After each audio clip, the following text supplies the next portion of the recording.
que é evidente, natural, aquilo vem, se impõe, ela é imposta. Ok? Entendi. Agora, o povo aí precisa de entender essas coisas mais. Não só lá fora, como a nossa turma aqui. São. Não, é PSD e UDN. Interior é PSD e UDN, é o mesmo tipo. Igual o Brasil é cheio disso. De qualquer maneira, melhorou. Não é aquele negócio no dia da eleição que o cara lá ficava cortando o pau e o outro dizia, não precisa ir lá não, que eu já fiz a eleição. Para aliviar vocês. Gente, meu boa tarde aí para todos. Hoje nós temos aqui o exilado na própria pátria, que é dentro da intrafisicologia, ou seja, na vida humana, as experiências nossas dessa dimensão aqui onde nós estamos. Agora, o exilado na própria pátria é a consciência lúcida, uma mulher, quando já capaz de definir e viver assentada, de modo definitivo, satisfeita e motivada com a existência a partir da base intrafísica e intrafisicologia, composta em nível ideal para a interassistencialidade, que é a interassistenciologia, e livre escolha do megafoco laborioso, quer dizer, de trabalho, a fim de desenvolver, que é a evoluciologia, e executar a programação ou autoprogramação existencial, que é a autoproexologia, e alcançar o completismo existencial, ou seja, o complexo. Eu aqui coloquei nessa definição os detalhes todos para não ficar pedra sobre pedra, ficar a coisa bem clara, evidente, para a pessoa ver o que é exilado na própria pátria. Que é exilado aí, isso é muito comum, é um processo político de perseguição, de tudo quanto é jeito, e que acontece demais nos processos nossos, inclusive de ditadura, na autocracia, o totalitarismo e tal. Agora, o exilado na própria pátria é uma pessoa que faz isso por ela mesma. Se vocês vão olhar, nós já temos algumas pessoas aqui, inclusive eu. Eu sou exilado na própria pátria. Eu raramente saio. Por exemplo, só esses dias, ontem fazia umas 2 ou 3 semanas que eu não saí aqui. Você está entendendo? Agora veja, o meu exilado na própria pátria é mais dentro da pátria ainda. É como se eu estivesse num condomínio, não é isso? Porque é o que eu estou. Agora veja, já tem gente aqui também com essas mesmas ideias. A situação é essa. Então agora vamos ver o que acontece. O exílio evolutivo voluntário, o autoexílio, a autoexclusão cosmoética, o autodesterro interassistencial, a escolha do exílio voluntário, a livre escolha do megafoco laborioso, a ação local com visão global. Isso é o processo que eles usam hoje, que o Losch gosta sempre de falar na ecologia. Agora, a concentração do convívio social na base intrafísica ideal. Isso aqui é a CCCI, olha aqui. A concentração do social na base intrafísica ideal. A CCCI faz isso do ponto de vista grupal, que é caminhando para Max Proex. Agora, a maturidade consciencial, a centralização dos esforços pessoais no mesmo local, o momento de parar de viajar, que é o processo da dromania, tem uma hora que tem que parar. As viagens por força da manutenção da própria saúde, que é o que está acontecendo comigo, eu já saí aqui algumas vezes por causa disso. Porque aqui não tem os aparelhos, eu tenho que fazer exame, check-up, eu saio. Agora aqui, as viagens em função da sociabilidade. A minha saída ontem, por exemplo, foi justamente isso. As supercomunicações modernas dispensando os deslocamentos intrafísicos. Com a internet, essa coisa toda, você tem tudo aí, esses aparelhos todos de comunicação, como é que fica? Agora, onde é que tem mais? As viagens, as supercomunicações, agora, a queda do alto rendimento proexológico gerada pelos deslocamentos intrafísicos. Todo deslocamento intrafísico você tem que pagar um ônus muito sério aí da história, tem um pagamento. Agora, o momento evolutivo correto de fixar o exílio voluntário. A faixa etária da idade pessoal. A centralização das companhias na execução da Max Proex no âmbito da grupalidade. A irradiação das gestões da matriz para as dependências periféricas. A base com o vínculo consciencial cultural entre voluntários e voluntárias. O oásis da consciencialidade, o megafoco da inteligência evolutiva, a radicação vitalícia na cognópolis, a vila consciência. Agora, o que importa aqui é nós vermos essa possibilidade. Uma coisa que eu quero dizer para vocês é o seguinte: a maioria de tudo isso aqui começa a ocorrer na terceira ou na quarta idade. Quer dizer, às vezes começa na terceira idade e vai para a quarta. A maioria é assim. Mas tem gente que às vezes se aposenta até mais cedo, que começa já a funcionar muito antes, já na meia idade. Aí depende o que é que a pessoa pensa. Agora, que é um assunto sério para todo mundo estudar, principalmente dentro da PEX lá. Isso aí é para você. Você sabe que é uma coisa séria isso aqui. Agora, ó, nós temos uma série aí de ideologias, e no fim eu falo, o exilado na própria pátria, homeostático, se insere entre os mais avançados conquistadores evolutivos na atualidade terrestre, por ser governado pela execução eficaz da PROEX. Então, veja, aqui nós já temos dezenas de pessoas com essas ideias. Isso aí é coisa totalmente nova na Terra, do jeito que nós estamos fazendo, dentro da política, dentro da sociologia, dentro do processo da antropologia, dentro da sociometria. Tudo isso é novidade. Agora, você já alcançou o nível de exilado ou exilada na própria pátria? Tal contingenciamento é homeostático ou patológico? Só isso aqui eu resumo tudo. Contingenciamento. Por exemplo, nós temos que pensar e fazer um exemplo aqui do problema, por exemplo, o autismo. O que é o autismo nessa condição? Tem pessoas que vivem como autista, isso é outra coisa. O problema é que a pessoa tem que fazer, ele ser exilado, mas irradiando. O corpo dele não vai mais lá. Mas a elaboração das energias, do trabalho, o serviço, o resultado dele está todo fora. Você está entendendo? Aquilo irradia. Então, por exemplo, a hora que eu venho para cá, e hoje nós já temos aqui o tertuliário diário, 2 horas por dia, todo dia. E o problema, por exemplo, do online, e a gente caminhar para outras mídias, isso vê que nós estamos trabalhando fora. Então, a coisa mais séria e mais inteligente da história é quando chega num nível desse, que você não precisa ter a força presencial sua para aquele trabalho funcionar. Ele funciona por tabela, indiretamente, naturalmente, espontaneamente. Agora, ó, esse é o verbete 1070, tem 3 páginas, 42 logias e 10 máximas. Eu não sei se dá, a Rosa não tem não, né? Mas só para a pessoa saber. Aqui, ó, pode aumentar os estrangeirismos, antagonismos e a filiologia, se quiser, dentro do assunto. Agora, nós estamos aqui com umas perguntas, que eu já vou aproveitar. Por gentileza, esclareça mais sobre o processo do grupo Karma, principalmente em relação aos filhos de pais separados nesse período de festa de fim do ano, Natal e Ano Novo. Toda essa cobrança do assassino de espírito natalino e o desejo de um feliz Ano Novo. Sabemos que há muita baboseira e hipocrisia em relação a isso. Um período onde todos se abraçam e a ilusão de que a partir do dia 1º de janeiro tudo vai mudar com um passe mágico. O mais inteligente é utilizar a técnica de mais um ano de vida. Estou iniciando a minha hoje. Mas eu não acho assim que o processo de Natal seja tão ruim, não. De todas as coisas que eles fazem na vida, o mês de dezembro é o melhor. É o que alivia muita gente, ajuda muita gente, dá mais alegria, quase sempre tem o 13º salário, o povo dá presente. É uma fase do ano até mais construtiva em certos locais, certos lugares. E outra coisa, nós não podemos dar conta nessa questão de fazer o social, não. O social vai existir a vida inteira. Só quando a pessoa embarcar na cama para ficar na UTI que não vai dar mais para fazer o social. Aí eles vão fazer o social com ela. Mas eu acho que para chegar até lá, ninguém pode escapar disso, não. Então, eu não acho. O processo é esse. Agora, que existe aí o processo da, vamos dizer, toda a exploração natalina, mas olha, e o dia das mães, e o dia dos pais, e o dia da criança, e o dia não sei de quê, e o dia do outro, e aquilo lá. Tudo isso é o capitalismo selvagem, faz parte.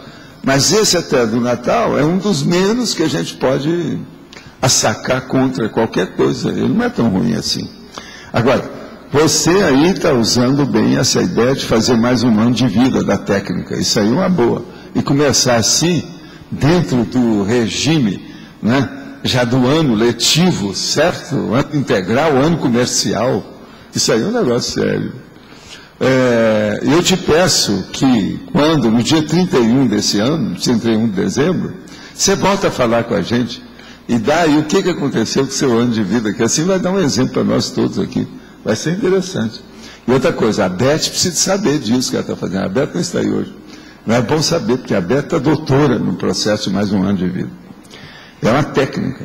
Agora aqui, na fobiologia, de 7 verbetes consta a emissofobia, definida como aversão e medo mórbido, irracional, desproporcional, persistente e repugnante de contar uma falta grave e vir a sofrer crítica. Quais as possíveis causas e curas de tal fobia? Vergonha na cara, companheiro. Esse aqui é meu companheiro, ele me entende bem, por isso que eu estou falando. Não é para ele. Mas o problema é o seguinte, nós temos que estudar, é o processo da vergonha na cara. Para a pessoa ver que a cosmoética tem que aparecer na pele do rosto. É aquilo que o povo chamava de cutis ou tez. Então, a sua cutis tem cosmoética? A sua tez já revela a cosmoética? Como é que é isso? Então, é um processo para pensar. Mesmo que já tenha feito todas as plásticas, etc., tal, o problema é de... Olha só, emissofobia, aversão e medo mórbido, irracional, desproporcional, persistente e repugnante, contar uma falta grave e vir a sofrer crítica. Isso, Flávia, o que acontece? É o seu negócio lá. A emissofobia é problema de vocês. Pois então, com 5 cobaia, é isso que eu estou falando. Cadê a nossa amiga? Ela está aí também, a Luimara, não? Mas a Luimara também, é da área dela aí. Isso aqui tudo precisa de ver. Agora como já tem lá o problema da pessoa fazer a busca pelo computador, ele já falou que tem 7 verbetes que falam em emissofobia. Já sabe, tem 7. É só pegar que vai ter relação com vocês. Tem só sobre isso, eu sei. Mas agora é interessante que eles já estão começando a pensar, né, a ideia com a visão de conjunto. Agora aqui outro. Conheci há 10 anos uma pessoa num grupo de trabalho. Ao encontrá-lo, em poucas horas ocorreu algo muito estranho. O meu chakra cardíaco começou a pulsar e eu senti que havia como que um fio que prendia o meu chakra ao dele. E nesse momento, vi uma enorme luz branca e a palavra Gênese me veio à cabeça.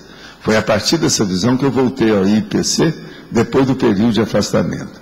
Teria isso sido proporcionado por amparador ou assediador? A pergunta é, por que me apaixonei por ele e hoje eu sou casada? Agora, aí é o caso, né? Tem que fazer uma pergunta cretina. Você me perdoa, mas eu tenho que fazer a pergunta cretina. É o seguinte, você falou que você se apaixonou e hoje eu sou casada. Você é feliz? Essa é a pergunta cretina. Se há felicidade, foi amparador. Se há infelicidade, foi assediador. Está óbvio, não precisa perguntar. Tem lógica isso? A sua percepção lá pela conscienciometria, Flávia, tem lógica que eu estou falando? Mas eu acho que é por aí, né? Desse modo, a coisa fica mais clara. Então, veja, tudo indica que ela está feliz. Então, foi amparador. Por que eu estou falando que tudo indica? Porque falar desse jeito, explicitar um negócio, tudo claro, deve ser porque é feliz. Senão eu ia falar que estava muito infeliz, etc. Então, está na cara que seu caso é de amparador. Outra coisa, tem uma pergunta agora cretina para a pessoa estudar o processo de retrocognição e o curso intermissivo. Você está rindo, mas presta atenção, vê se tem lógica. O caso está no seguinte, ela tem que ver se eles encontraram na hora certa ou se já estava atrasado. Por causa da idade. Entende? Então, isso é importante também saber, que às vezes está em cima. Aí, então, amplia mais o problema e a responsabilidade deles em matéria de retribuição dentro do processo da PROEX. Porque, por exemplo, se foi o amparador, como a gente está supondo, precisa de saber se cada um estava para um lado, que às vezes o amparador ajudou, sabe, para fazer o entreveiro, né, o affair. Você está entendendo? Sei lá, né? Mas não é um caso aí de perguntar? Você acha, por exemplo, que quando encontrou que isso ocorreu, estava na hora justa pela sua idade, a idade dele, a vida, como é que estava? Ou você já estava atrasado? Eu não vou dizer o que é que pode ser esse atrasado, vocês é que sabem. Isso aí é a pessoa que tem que entender. Mas essa é a verificação do processo da conscienciometria dentro da retrocognição. E outra coisa, você vai ver direitinho a PROEX aí, ó, é lá da Apex isso aí. Agora aqui, na seção trinomiologia, o significado específico do trinômio contingência, contexto, conjuntura para a consciência exilada na própria pátria. A pessoa quer saber contingência, contexto e conjuntura. Contingência é quando a pessoa ela está forçada dentro de uma condição, está claro? O contexto é aquilo que existe aonde ela está. Então, por exemplo, a panorâmica da vida, o holopensene real dela, o que quer que tem. E agora, a conjuntura.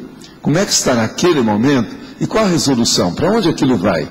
Quais as consequências daquilo? Há uma diferença nas três coisas aí bem clara. O contingenciamento, a contextualização e o processo da decisão conjuntural. O que é que vai dar isso? Para onde vão essas coisas? Isso aí também é um estudo, não só de PROEX, como é da conscienciometria, entra tudo aqui. Agora, o problema é que ele está perguntando para a consciência exilada na própria pátria. A primeira coisa é a seguinte, se a consciência, perdão, se a consciência ela é exilada na própria pátria, foi ela mesma que escolheu, no caso. Então, não há um processo de contingenciamento patológico. Não há um contexto de perturbação doentia. Nem há uma conjuntura que precisa de mudar. A pessoa, eu, por exemplo, não tenho nada disso.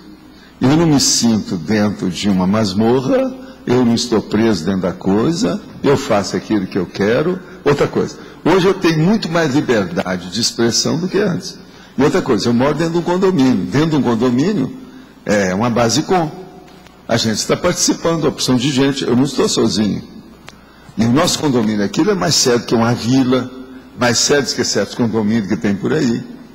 Devido à própria contingência, no caso. Mas veja, não há um problema negativo nisso. Então, o significado específico disso na trinomiologia é justamente isso. A gente estudar essa característica para a consciência exilada. Que tem muita gente que às vezes vai ver que está exilado, mas dentro de uma coisa como se fosse um condenado, inculpado, é um detento. Nós estamos chamando isso de detento. Exilado da própria pátria não é um detento. Então vamos ver e clarificar bem. Está claro? Isso aí? Na seção antagonismologia, poderia incluir o antagonismo decisivo, viver pelo autocontingenciamento, viver pela programação existencial? Sim, pode pôr, é uma boa.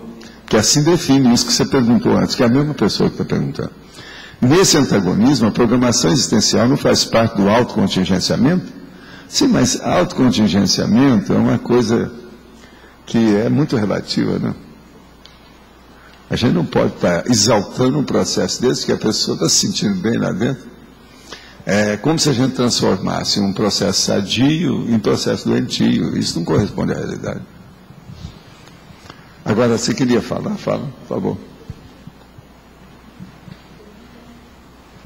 Pergunta na página 11. Eu queria que você relacionasse um binômio com um antagonismo. Na binomiologia... O trinômio. Não, binômio com antagonismo. Binomiologia... O antagonismo. Qual que é o antagonismo que você quer? O antagonismo proexológico radicado vitalício, professor itinerante. Ah, sei. Então vamos ver as duas coisas. Primeiro, o problema aqui do trinômio. O trinômio, que é uma literação.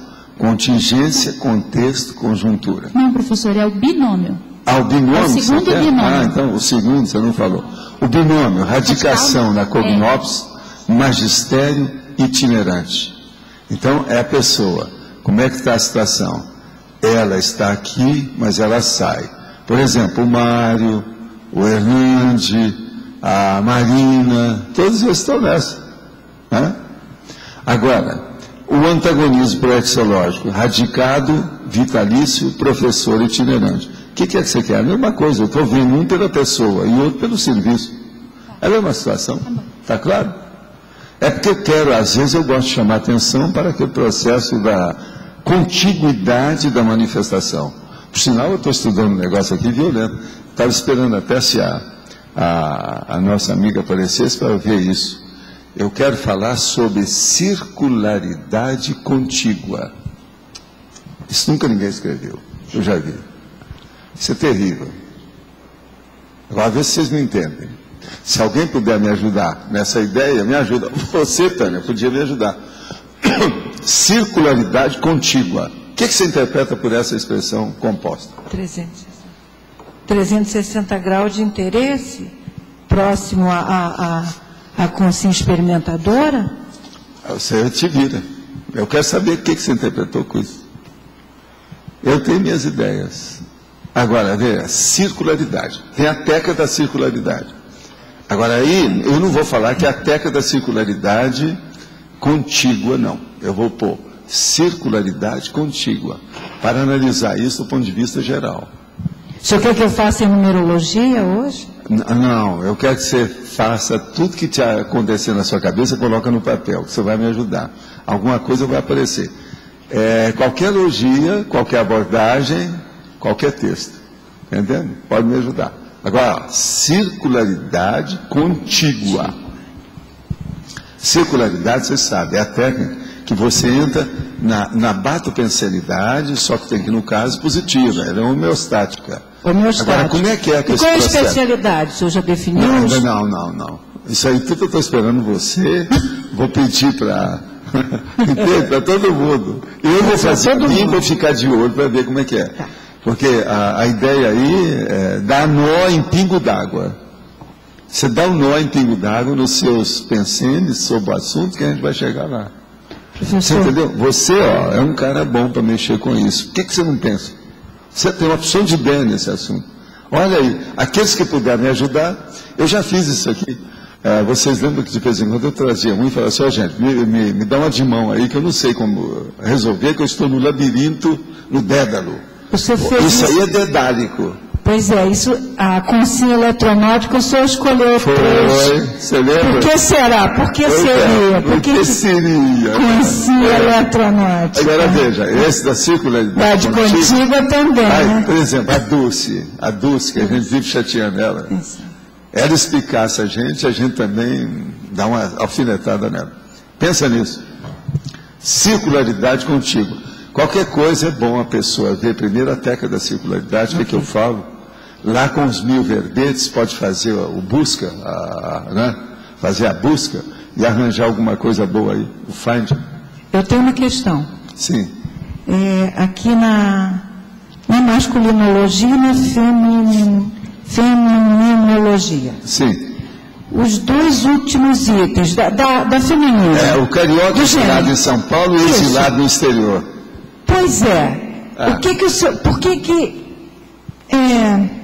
o carioca exilado em São Paulo. Então, um exilado na própria pátria poderia ser um paranaense? Não, exilado. Aquele cara que... Ele tem que sair o cara que é carioca. Isso eu tinha um amigo lá em São Paulo que era isso.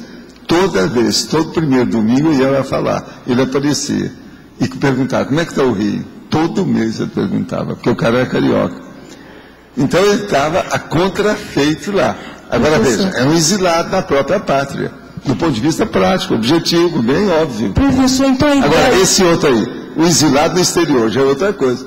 Quer dizer, a ideia é que o experimentador, o exilado, ele não tem pátria política, ele é universalismo.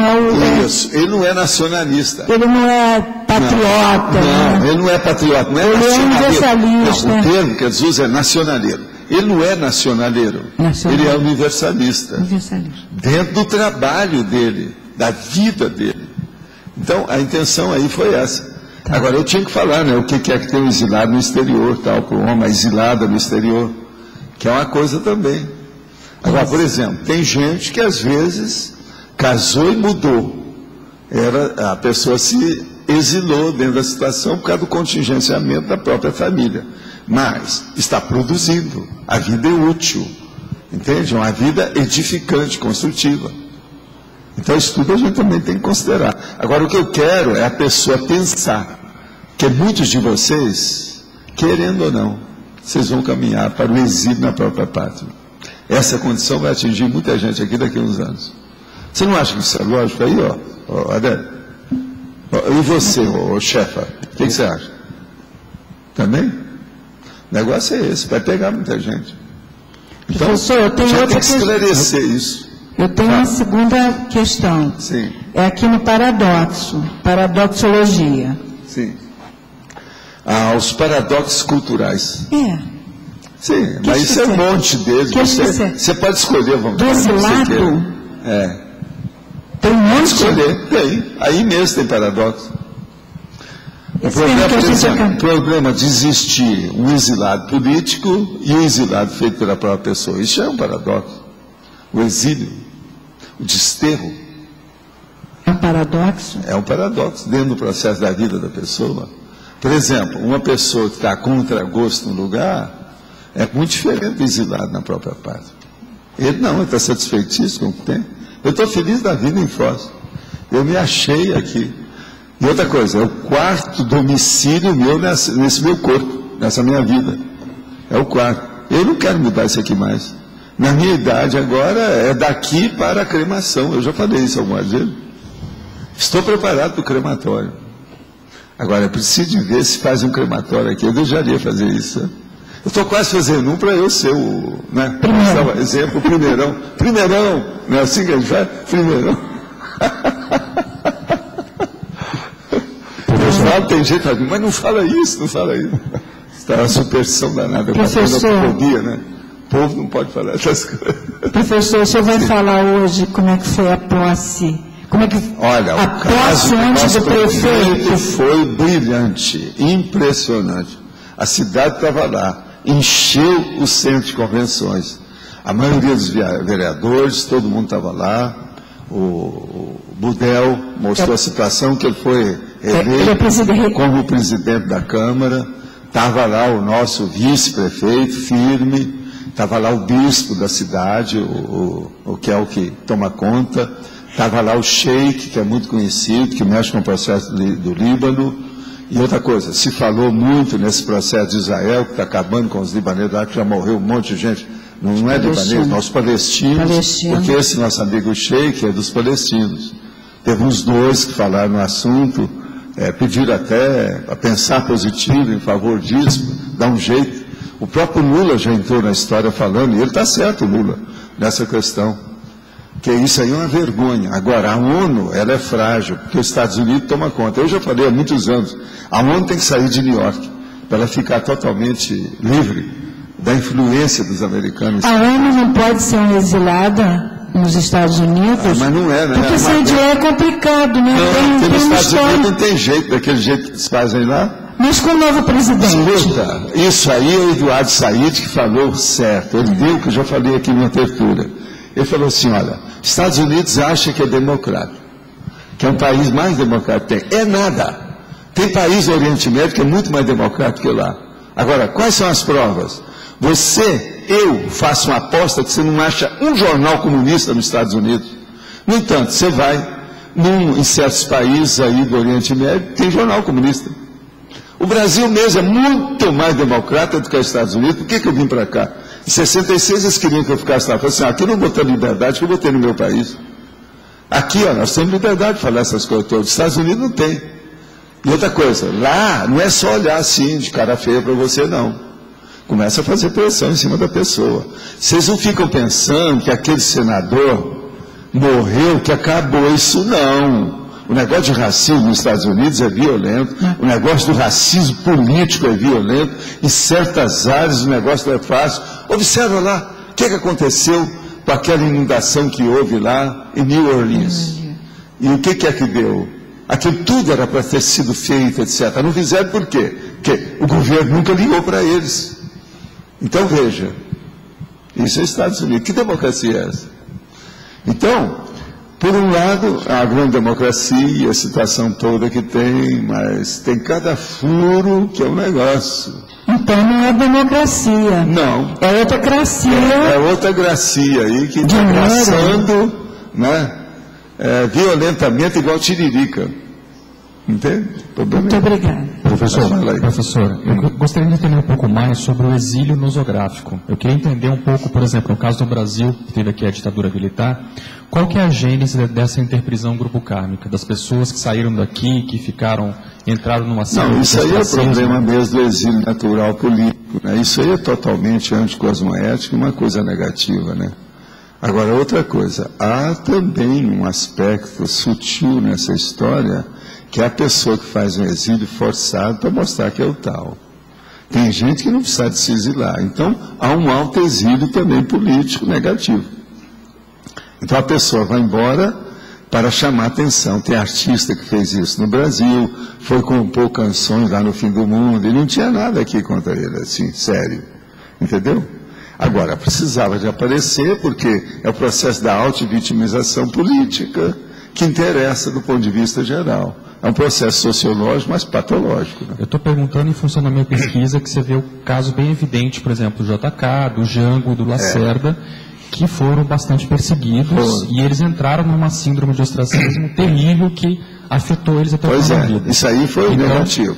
Agora, veja, existe negativo, mas não é contra o exilado. O exilado aí é um santo. Ele está perfeito, ele não errou, ele não era réu. Agora, por exemplo, existiam os exilados réus. Por exemplo, ele foi eleito no Rio de Janeiro, governador, e vivia no Uruguai. Era um exílio, procurava o cara e estava no Uruguai, nas instâncias dele. O nome tem instância, que eram as fazendas que ele criou lá. O nome dele, você sabe quem era? Leonel Brizola. Ele fez isso quanto tempo? Os carioca todos viviam reclamando, saía no jornal, só pegar naquela época, você vai ver o povo falando isso tudo. Ele era exilado, mas errado. Entende? Do ponto de vista, no caso dele, não era bem político, é pior, é administrativo. Nesse caso aí pega a má intenção, né? Mas no caso dos três, por exemplo, havia um processo de interprisão. Outra coisa, você já viu falar na Ilha do Brocoió, né? Eu conheço a Ilha do Brocoió, que é lá na Baía de Guanabara. Essa Ilha do Brocoió foi feita por um dos presidentes nossos há muito tempo, que eles queriam ficar também exilados lá, escondidos para fugir da perturbação. É um exílio político, no caso aí, muito intencional, com a situação toda. Parece que teve gente que até usou a Ilha do Brocoió para isso. Entendeu? Que ela foi feita, ela tem até um pequeno castelinho, uma coisinha e tal, para o povo viver. Tem tudo lá. Ilha do Brocoió. Que é perto da ilha, lá de Paquetá, que é o negócio todo. Eu sei porque eu e meu irmão atravessamos a nada para ir de uma ilha para outra para ver como é que é. Nós chegamos lá, porque lá não podia ir. Então nós fomos para ver o que era. Agora aí, eu cheguei com meu irmão lá, examinamos aqui, falei assim, já que isso aqui não pode entrar e a gente não pode ver nada, vamos olhar tudo. E depois a gente fertiliza o solo. Então comemos umas frutas que a gente encontrou e a gente fertilizou o solo. Só para ajudar. Essa foi a piada. Agora, depois a gente voltou, nadando, até a ilha de Paquetá. Entendeu? Eu e meu irmão. Meu irmão aquele que esteve aqui. Nós fizemos isso. Nadando. Entendeu? Agora, lá tem uma corrente. Você sabe, toda a ilha às vezes tem um processo de corrente, ainda mais dentro da Baía de Guanabara. Tem uma corrente que é o seguinte, você nadava para aqui, eu te levava para cá. Você nadava para aqui, eu te levava. Isso demorou muito até a gente chegar lá. Agora, na volta a gente viu e falou assim, vamos dar o golpe agora na corrente, porque a gente não sabia, né? Aventuramos na história para ver. Na volta a gente deu uma curvinha, melhorou, então tiramos aquilo, o atraso. Agora, tinha gente que ficou na praia, quando viu a gente sumiu. Falei assim, esses caras são os doidos, mas vamos embora. Agora, eu fazia muito esse exercício, assim, naquela ocasião eu podia tomar sol, esse negócio todo. O que eu queria entender é o que gera esse fator de interprisão, no caso desses três e de outros mais, qual é o ponto do passado que pega? É o problema político, o antagonismo político, é o processo de partido, não dá certo. No Brasil aí o problema era a turma da esquerda com a direita. A direita do processo da redentora, né, que eles chamaram que era redentora, que era uma vergonha, um troço terrível. E outra coisa, a intenção no início não era aquela, mas é sempre assim, revolução você nunca sabe para que lado que vai, para onde ela vai estourar. E aí foi uma espécie de revolução, mas foi, querendo ou não. Então esse negócio é terrível, né, em matéria de guerra, a situação toda. Agora, muita gente realmente foi perseguida, muita gente foi morta e muita gente foi torturada. Isso é um fato, não tem dúvida. Foi uma das piores condições que tinha. Agora, veja, Na época do Getúlio também teve isso tudo, e o povo só nega informação. Eu não sei qual foi a pior. Quem já viveu nisso sabe como é que foram as coisas. Agora, o Getúlio também era esquisitinho. Eu conheci o homem de perto. Ele era nevoento, assim, você está entendendo a situação dele? Agora, uma inteligência. Em matéria de política, o cara era terrível. Falava pouco, falava baixo, só aquilo que interessava. Uma senhora, a força presencial do baixinho era um negócio. Agora, é baixinho, como é que chama? Invocado, não é isso que se fala? Ele era. O jeitão dele. Agora, junto com tudo isso, ele também fez opção de coisa de benefício para o Brasil, que a gente também não pode esquecer, né? Mas, com revolução, nunca é o ideal, né, de nada, né? Gosta de paz, é de pacificar, senão não vai. É de conciliação e não de revolução. Coisa séria. Professor. Sim. Pode falar, Oswaldo. Voltando de novo na definição e na etimologia, eu gostaria que você me amplie um pouquinho o significado do termo exílio, porque não vejo claro aí na etimologia e a conotação exílio aqui no caso, o que a gente fala aqui, é o problema, por exemplo, da pessoa se refugiar. No caso aqui, ela se refugiou, ela arranjou o local para ela viver bem, fora da circulação das outras coisas. Agora, o que é que se passa na questão de exílio? Tem outros nomes, por exemplo, a deportação, quando é feita por um governo que deporta a pessoa, é deportação.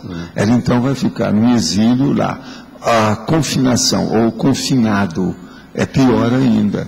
Uma vez, por exemplo, aqui no Brasil, eles fizeram isso com o Hélio Fernandes, aquela coisa toda. Então, por exemplo, às vezes a pessoa pode ser exilada na própria pátria. Então, alguns, por exemplo, eles mandavam para a ilha, lá, a Ilha Grande, outros chegaram a mandar para aquelas ilhas lá em cima, lá no Fernando Noronha. Tudo isso aconteceu. Agora veja, então, o degredo então era muito usado na Idade Média, aquele povo todo que mandava, tudo isso. Então, exílio, confinamento, degredo, deportação, despatriação, ou expatriação, ou expulsão do país, tudo isso chega no processo, mais ou menos aí, para a gente entender o que é. Agora, por exemplo, o processo dessas pessoas que se exilam, que caem fora, antes de serem mortas, quando tem revolução, quase sempre isso ocorre. Tem países que às vezes são milhões, que mudam de uma hora para outra, mudam o domicílio de uma hora para outra. Isso tudo são os exílios grandões, né? Coletivos quase. Às vezes, são todos os próceres de um partido inteiro. Tudo aquilo vai embora, a pessoa não fica lá. Então, o que eu quero aqui chamar a atenção é o processo da própria pessoa se exilar, observando, objetivando uma coisa mais positiva. Mas no caso da etimologia, não seria talvez conveniente ampliar um pouquinho a definição de exílio dentro da própria etimologia? Não, eu acho que eu já coloquei tudo aqui com as consequências. Eu falo em intrafisicologia, interassistenciologia, evoluciologia e autoproexologia. São 4 coisas para clarear ainda mais. Agora, o processo, a melhor palavra que eu encontrei foi exilado mesmo. Não tem outro, não. Agora, na antonimologia, você vai ver processo negativo.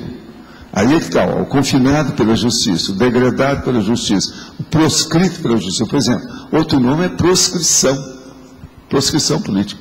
O outro é deportação, deportado legalmente, despatriado pelo governo, expatriado pela justiça, expulso do país adotivo, refugiado à força. São os refugiados, o que acontece mais. Refugiado pode ser refugiado por diversos processos. Existem, inclusive, os refugiados, que às vezes é só um processo da natureza.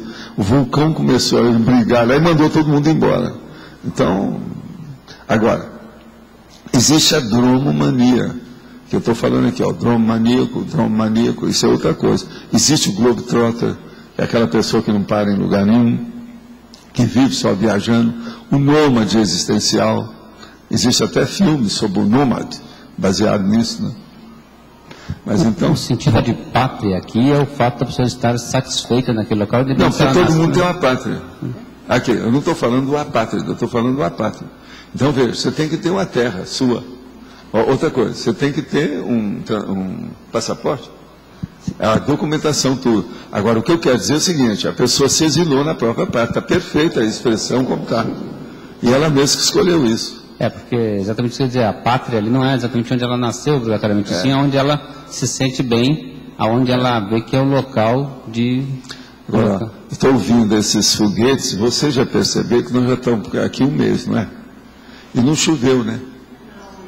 Como é que é isso? O que vocês fizeram? Tem alguém aí que eu acho que está fazendo algum despacho contra a chuva. Hoje é sexta-feira. Eu não sei o que é que vocês estão fazendo, mas não choveu. Eu estou querendo ver o que vai fazer, se dá para a gente. Ainda não vai. Já teve uma chuva aí, eu quis vir aqui, mas não deu tempo, a chuva parou antes de eu chegar. Quer dizer, eu estou frustrado. Faz um mês que eu quero ouvir isso e não pude. Esse teste eu ainda não consegui. Valdo, aqui no B. Sim. B. Aqui. B. Na página 11, Valdo. Sim. Ciclo... Não. Efeitologia. Efeitologia, os efeitos ambíguos das viagens. Podia aprofundar para mim? Posso. O meu caso é o seguinte, viagem é uma das coisas que eu estudei mais, porque eu queria viajar de todo jeito, porque eu nasci, você sabe, você que é lá de Uberaba, você sabe como é que são as coisas, eu nasci em Monte Carmelo, que era muito menor. Então, eu via, a hora que Monte Carmelo não tinha mais nada para mim, eu queria sair de lá. Então, minha vida inteira, eu estudei demais esse processo das viagens. Agora, eu nunca fiz, depois que sou consciente com as minhas coisas todas, uma viagem por turismo. Eu sempre fiz pela minha vontade, nunca fui gado turístico e nada. Só foi a hora que você chegava no monumento, que você era obrigado a entrar numa fila indiana, porque só se visitava aquele monumento desse jeito. Isso é outra coisa. Mas quem me levou lá fui eu mesmo. Eu não fui no bico de ninguém. Agora, outra coisa, eu usava o processo de turismo para me ajudar. Então, por exemplo, eu ia numa cidade, ia a Chicago. Eu, às vezes, precisava de ficar lá pouco tempo. Às vezes, um dia. Eu ia, chegava de manhãzinha, já tinha um motorista para me pegar, eu ia nos lugares todos, e às vezes a 8 lugares. Chegava à noite, eu pegava o avião e voltava. Ia para New York, ia para outro lugar. Então, veja, isso tudo são viagens ou excursões técnicas. Eu nunca fiz uma coisa só, o turismo pelo turismo. Minhas viagens, então, todas foram para fazer pesquisa, para ver isso, para ver aquilo. Foi assim que eu pude estudar fora, com essa situação toda. Então, o que é o problema aqui? Os efeitos ambíguos da viagem. A sua viagem é for pleasure, que é assim que o americano fala. Eles perguntam para você assim, o que você está fazendo? A sua viagem, o que é? A maioria fala, por prazer. Então já sabe, já deixa. Isso é na alfândega. Ele já pergunta para a pessoa. Não é assim? Muita gente aí já deve ter passado por isso. O americano já criou essa expressão internacional. Não, for pleasure. Então já sabe o que é. Turista. Não quer saber de nada. Então veja. A ambiguidade é essa. Fazer viagem para o turista a vida inteira chega num ponto que está errado. Né? Isso aí é perder tempo. A pessoa está jogando fora as oportunidades de evoluir nessa vida. Entende? Só fazer bonitinho, isso é dolce-far-niente, é empurrar com a barriga, é sombra e água fresca, é boavidismo. Agora, você também, fazer pesquisa do jeito que eu fiz, eu sei, é difícil. A maioria não consegue fazer isso, não. Eu estudei essas coisas todas para aproveitar tudo.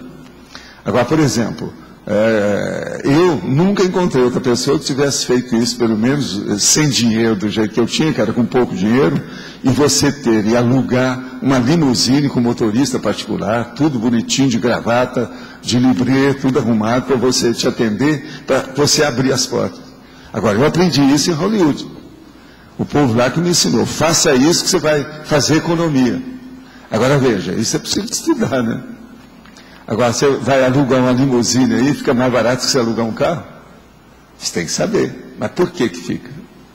Um carro, você não tem, às vezes, você mesmo dirigindo, você não tem a mesma liberdade, nem conhece a área que você vai. Agora, se você pega uma pessoa com limusine, a limusine quando chega, todo mundo te afasta, todo mundo tem medo de bater na limusine. E outra coisa, os caras já sabem tudo como é que é. Agora, eu sabia tudo isso. Outra coisa, a limusine eu podia comprar um monte de coisa e encher, porque era um caminhão.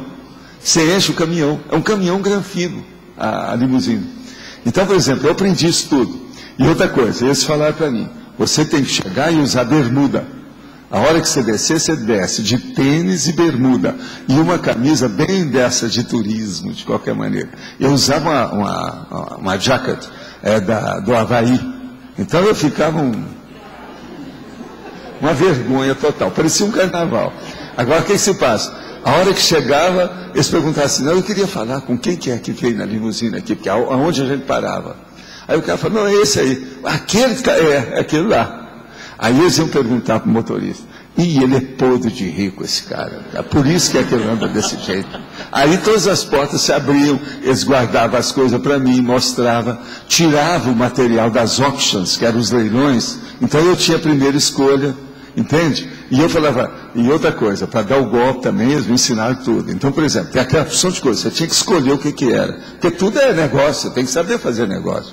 Então, está lá aquela mercadoria toda. Eu então via, não, eu quero aquilo ali. Então eu começava a só dar interesse e mostrar para isso aqui, com os preços todos. Então eles aumentavam bem esses preços. Aquele lá que eles não aumentaram nada, eu levava. Você está entendendo? Isso é o golpe. Tem uma opção de coisa dessa. Agora, ó, eu conversei com um judeu, amigo meu, com gente de comércio, com um americano que entende tudo. E estudei em Hollywood para ver as coisas todas. Agora veja, isso é viagem, excursão técnica, científica, de pesquisa. Entendendo? Agora, eu obtive muita coisa, vi muita coisa, outra coisa. Não comprei mais porque eu não tinha dinheiro mesmo, ó. Não tinha recurso para aquilo. Um monte de livro. Às vezes chegava e falava assim, ó, esse aqui vai entrar. Nós podemos fazer mais barato para o senhor. Então eu perguntava, quanto? $5.000. Um livro só. Eu falei assim, não dá. Eu vou comprar. Então, aqueles $5.000 eu comprava aquele montão de livros. São os livros que eu tenho aí, coisa mais rara, tal. Então isso tudo, você está entendendo o que é ambiguidade. Uma viagem, ela pode ser uma excursão científica ou pode ser um boavidismo total. Agora, eu não sou contra também o turismo, não. Tem pessoas que precisam fazer turismo. Eu não sou contra férias, tem pessoas que precisam tirar férias. Porque senão dá um esgotamento aí, e como é que vai? A estafa leva a pessoa para a doença psiquiátrica. Então é preciso levar isso em consideração. Isso. O processo parapsíquico foi o principal que o senhor levava em conta para decidir, não, eu vou para tal lugar, em tal época, agora na hora Não, não era só parapsíquico, não, era meu estudo mesmo. Eu estudava tudo através, principalmente, da bibliografia. Porque na época eu estava estudando, eu não tinha essa internet do jeito que eu hoje, beleza, você olha na internet, você não precisa nem de ir lá, só chamar, vem tudo para você. Eu, às vezes, estou comprando tanto como eu comprava naquela época, sem sair daqui. A gente compra tudo, livro, filme, uma opção de coisa, até artigos antigos você compra. Artigo, recentemente eu comprei um artigo, eu paguei algumas dezenas de dólares por um artigo. O artigo publicado há muito tempo, antes de eu nascer, e de 4, 5 páginas só. Mas hoje se vende isso tudo, vale a pena. Conforme seja o que é um artigo técnico, uma coisa mais séria, que você quer saber o original para ver como é que é, eles mandam para você. Então isso é o máximo hoje. Eu acho que hoje nós temos aí, ninguém pode reclamar de nada. Está tudo à mão, já está na boca, só falta deglutir, entende? Está tudo mastigado. Eu acho isso o máximo. Vale a pena. Professor Valdo, aqui no ar. Sim. Eu entendi uma síntese do que o senhor está explicando em relação ao verbete, que seria a pessoa que se exila em função da proex. Né? Caberia um outro verbete da pessoa que se exila fora da própria pátria, né? Eu pensei que o Oswaldo ia perguntar a respeito fora da própria pátria. A turma que vai para a IAC, que a gente pede para ajudar o Wagner, mas não em si, são todos esses. Exilados, eles às vezes são exilados, mas eles não são bem exilados. Eles mudaram o processo da própria vida deles. Você está entendendo como é que é? Não é bem um exílio. Lá eles estão produzindo mais, é melhor para eles, eles estão mais adequados.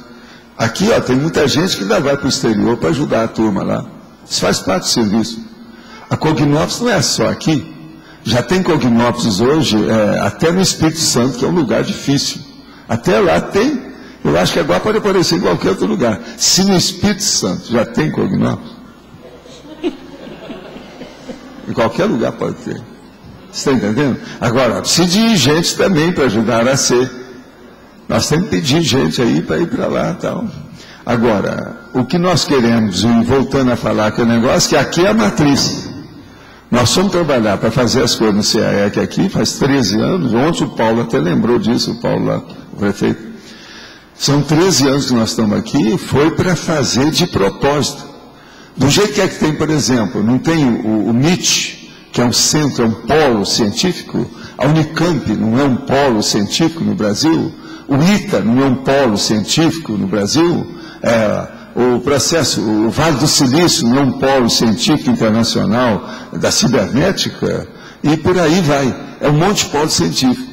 Agora, o povo às vezes está falando aí besteira, que aqui é Vaticano, que aqui é isso, banana para esse povo, não tem nada disso. O processo é o polo científico que nós estamos fazendo da administração do processo. Outra coisa, conscienciologia é uma ciência. Qualquer um pega e faz o que bem entender disso. Você não vai dirigir isso, isso é democracia. Nós não temos aqui nenhum édito, ou decreto-lei, ou uma determinação, ou qualquer coisa dessas leis do jeito que tem, essa medida provisória. Ninguém está fazendo isso para ninguém aqui, não. O processo é liberdade, é democracia. Gente, para selecionar as coisas para nós estudarmos aqui, nós temos uma eleição. Ninguém está determinando nada em cima de ninguém aqui. Ninguém está fazendo a cabeça de ninguém. Entende? Então, veja, não é bem.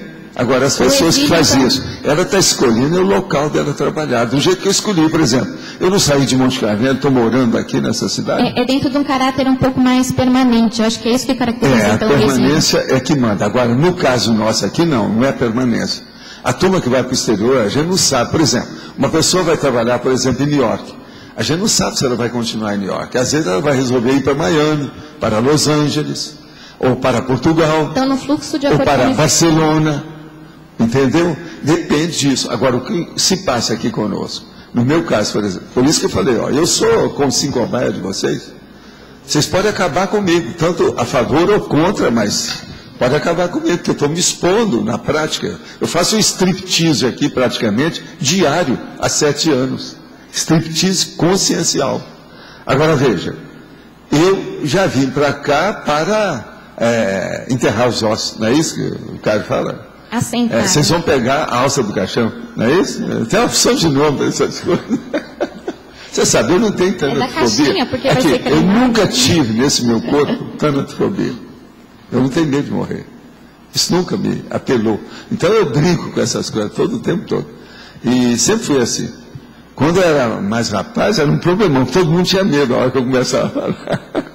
Porque naquela ocasião era muita superstição, o povo não ia nem a cemitério, aquele negócio, evitava tudo, morte, enterro, funeral. Valdo, você falou das pessoas voluntárias da IAC. Essas pessoas pode ser que não tenham essa cláusula na PROEX de ser exilado, ou vai chegar um momento que elas vão ter que ter? Muita gente, às vezes, nasceu num lugar para ir para outro. Isso, às vezes, está na PROEX da pessoa. Agora, mas o problema era ver. Por exemplo, no meu caso, eu vi que não era, que eu tinha que ficar no Brasil, porque aqui, o país da aventura era melhor para o meu trabalho que eu estava fazendo. Eu não me arrependo. Mas aí, a última vez que eu ainda pensei nisso, das possibilidades, porque estavam me seduzindo com tudo, aquilo era praticamente imperdível, foi em 1966. E eu desisti. E eu não me arrependo, eu estava certo. Foi a opção mais inteligente. Mas eu digo, essas pessoas mesmo que têm que mudar de país porque faz parte da PROEX, em algum momento elas vão ter que se assentar em algum lugar. O problema é que às vezes ela não fica naquele lugar que ela foi. Sim, ela muda. Mas em algum momento vai ter que assentar, ou pode ser que não, isso por exemplo, não faça parte da PROEX. O casal que está lá na Austrália, já estiveram na Argentina. Ela já esteve na Argentina durante muito tempo, esteve na Europa. Tem muita gente aqui que já fez isso. Entende? Já viveu em vários lugares. Isso aí depende do que é. Agora, o problema é que o exilado aqui, que eu estou falando, é aquilo que a pessoa escolheu, o autoexílio para terminar sua PROEX. Geralmente é a Mega Gescom, é a obra-prima da pessoa. É aquilo que vai chegar no fim. Então, eu estou falando isso, eu já estou vendo o futuro imediato de vocês. Muita gente vai enfrentar isso aqui. Não é só no Brasil, não. A IAC, as coisas todas estão acontecendo, de todo lado. A turma toda vai enfrentar isso. Aonde eu vou terminar minha vida e fazer minha Mega Gescom? Outra coisa, a hora que a pessoa chegar aos 50 anos, isso vai começar a mexer nos gurgumilos dela. ela vai começar a ficar pensando nisso. Só para terminar aqui, Valdo. Tem o verbete que é o contrário desse, que é o nomadismo consciencial, né? Sim. Que é a ideia da pessoa sair. Certo. Como é que funciona uma pessoa jovem ainda na fase na preparatória, se ela não teve muito nomadismo, de conhecer outros lugares, de viajar, e ela resolve já fazer o exílio? Isso pode ser positivo igual. Uma pessoa que tem um nomadismo sempre ajuda mais, porque ela tem uma visão de conjunto. Por isso que antigamente eles falavam assim, não, essa pessoa aí, ela é lida e ela é viajada. Então a cultura dela é maior que a média. Você está entendendo? Mas, por exemplo, isso de ser viajado não quer dizer nada, principalmente na época atual. Então a dromomania já diminuiu muito a expressão que havia isso na década de 50, por exemplo. Hoje, com a facilidade que tem de comunicação, sem a pessoa sair, tudo vem debaixo da sua porta. Eles colocam lá, se você quiser, todo mundo manda para você. Se deixar uma caixa lá, você recebe do mundo inteiro as coisas todas. Então, isso tudo já diminuiu muito o processo. Então, uma pessoa na fase preparatória, se ela resolve já aplicar esse exílio, agora, pode ser que não tenha problema futuramente. Deixa eu só te falar outra coisa. Existe um exílio, nós não falamos, mas é bom eu clarear. Do jeito que está aí, vai ter um exílio em outro planeta. Prepare-se para isso. Talvez, quem sabe, até alguns de vocês vão entrar nessa. Eles já vão começar a fazer já as viagens turísticas. Depois do turismo vão ter as excursões técnicas mesmo, e o povo vai acabar morando na Lua, em Marte. Isso vai ser inevitável. Esse século nós vamos ter um monte de gente lá. Pode marcar o que eu estou falando.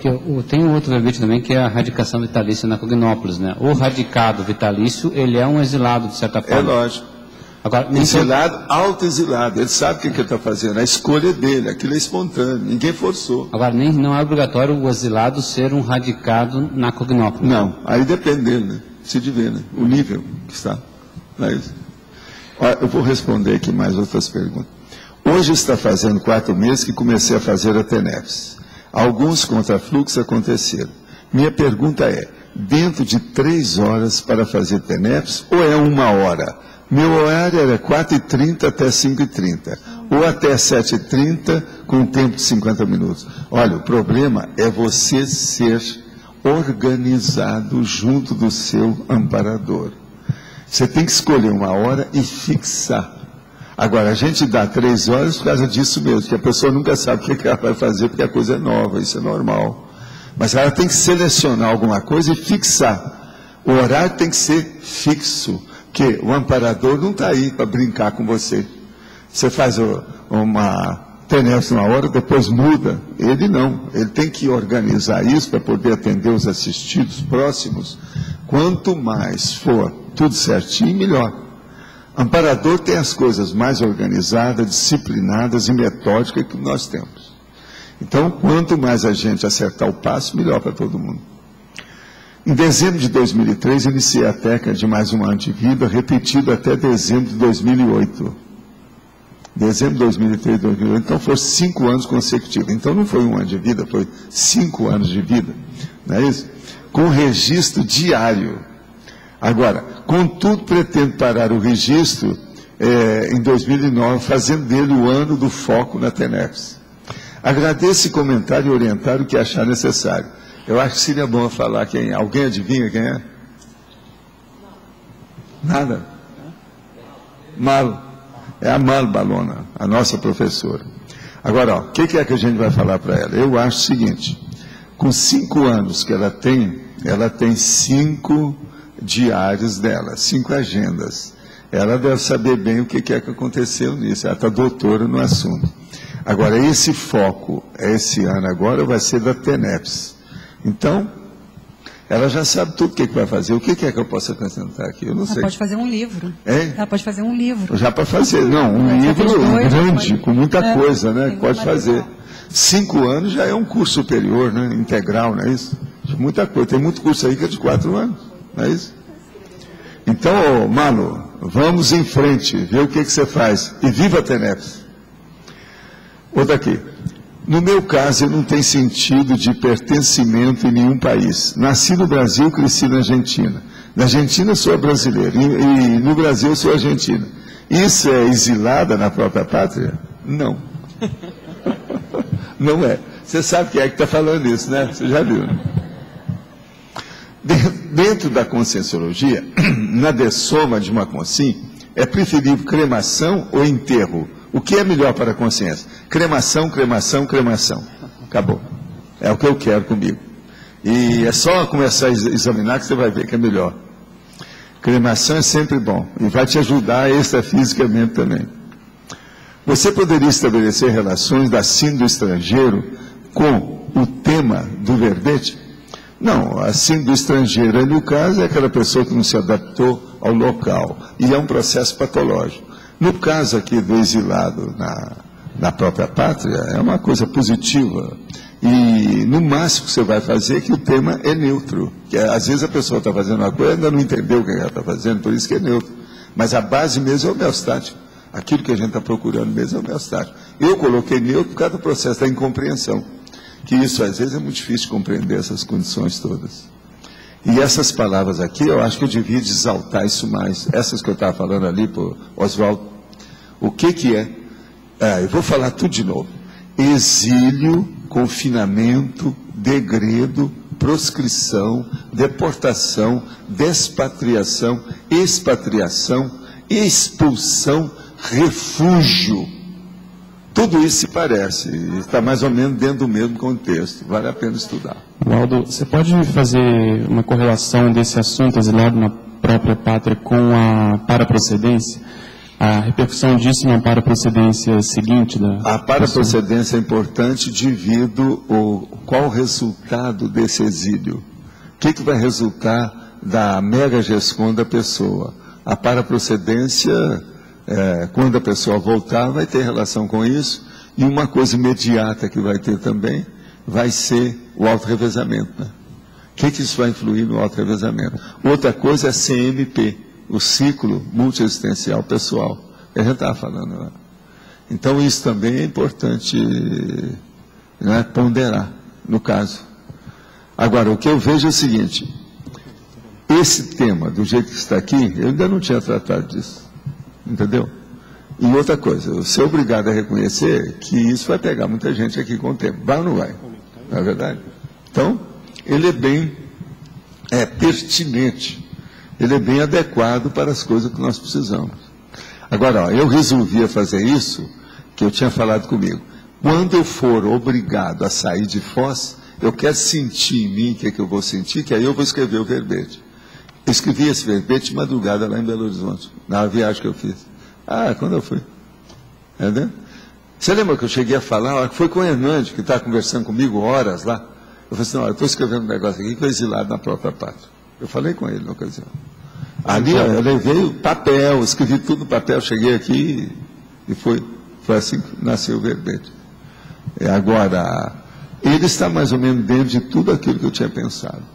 Outra coisa, a remissiologia fala uma opção de coisa aqui que vale a pena a pessoa pensar. Alcova blindada, autocontingenciamento, alto desempenho proexológico, aí entra o processo da PEC. Chão, escolha evolutiva, ilha de consciencialidade, que é o processo nosso aqui da própria CCCI, a interassistenciologia, o nomadismo consciencial, a radicação vitalícia e a residência proexogênica. Olha, no meu caso, tudo isso aqui que eu estou falando, eu estou procurando viver para mostrar o exemplo para vocês. Até a minha casa é toda maceteada. Waldo, na parafatologia, você falou na página 11 da central intrafísica de energia. É intrafísica? Sim, mesmo? A central intrafísica de energia. O que seria a CCCI? Te vira, a sua casa, não é não? A minha eu pensei nisso, A minha na própria casa, né? Eu estou falando, o negócio da casa, você foi em cima do lance. É uma central intrafísica de energia, que eu procuro mexer em tudo. A propósito, só para falar para vocês, você que esteve lá comigo ontem, essa noite eu trabalhei a noite inteira. Minha OFIEX está assim. Agora, eu já sabia, a hora que nós estávamos saindo, você lembra aquela pessoa que eu encontrei, o que eu conversei com ela e o que ela respondeu? Lembro. Eu falei assim, minha OFIEX vai encher. Foi batata. Nossa. Agora, gente, o que eu vi fora do corpo hoje é incrível. Agora, outra coisa, tem uma opção de gente estrangeira nessa história. Quer dizer, o negócio da fronteira aqui, a gente só pensa nisso, mas é o processo das etnias, né? Entendi. E você acha que deve melhorar lá a relação? Deve dar alguma redução? Eles não têm a mínima esperança. Pois é. Mas eu sou a pessoa que, para mim, a esperança é a última que dessoma. Né? A gente tem que insistir. Eu vou ver isso, eu já pensei até o que é que eu vou abordar, se houver uma oportunidade. Entendi. Para ver se ajuda, é o que eu estava falando para você. Mas agora, por exemplo, eu trabalhei praticamente a noite inteira. Eu dormi até menos, pouco. É tanto que a Graça foi trabalhar, depois ela veio, ainda conversei muito tempo com ela, estava expondo essas coisas todas. Agora, às vezes essas coisas acontecem, porque a gente é esponja, nós somos chamariz. Só que eu sou uma esponja que não sou patológico. Você está entendendo? Uma esponja de chamariz, você faz o aliciamento, entende? Dentro da situação, para melhorar. E eu vi alguns ali que estavam precisando mesmo, na hora que chegou. E outra coisa, com aquele monte de gente, agora você é julgado no meio do covil das víboras. É por isso que o espartano estava lá, então já tinha relação com esse processo. Agora, ó, ele estava com aquela turma que eu falei para você, um negócio sério. Eu entendi tudo. Depois foi ele, eu estava com ele fora do corpo, à noite. Agora, tem umas 3 projeções bem lúcidas, bem claras. Agora, dá uma pena, né, do problema das consciências perturbadas e outra coisa, mal intencionadas. Elas são perturbadas, não admite que são perturbadas e são mal intencionadas, não admite que tem má intenção. E uns problemas tremendos, terríveis. Agora, o que é bom no processo do cosmos é uma coisa só, na vida. É que uma pessoa mal intencionada, ela não tem força. As energias não funcionam bem.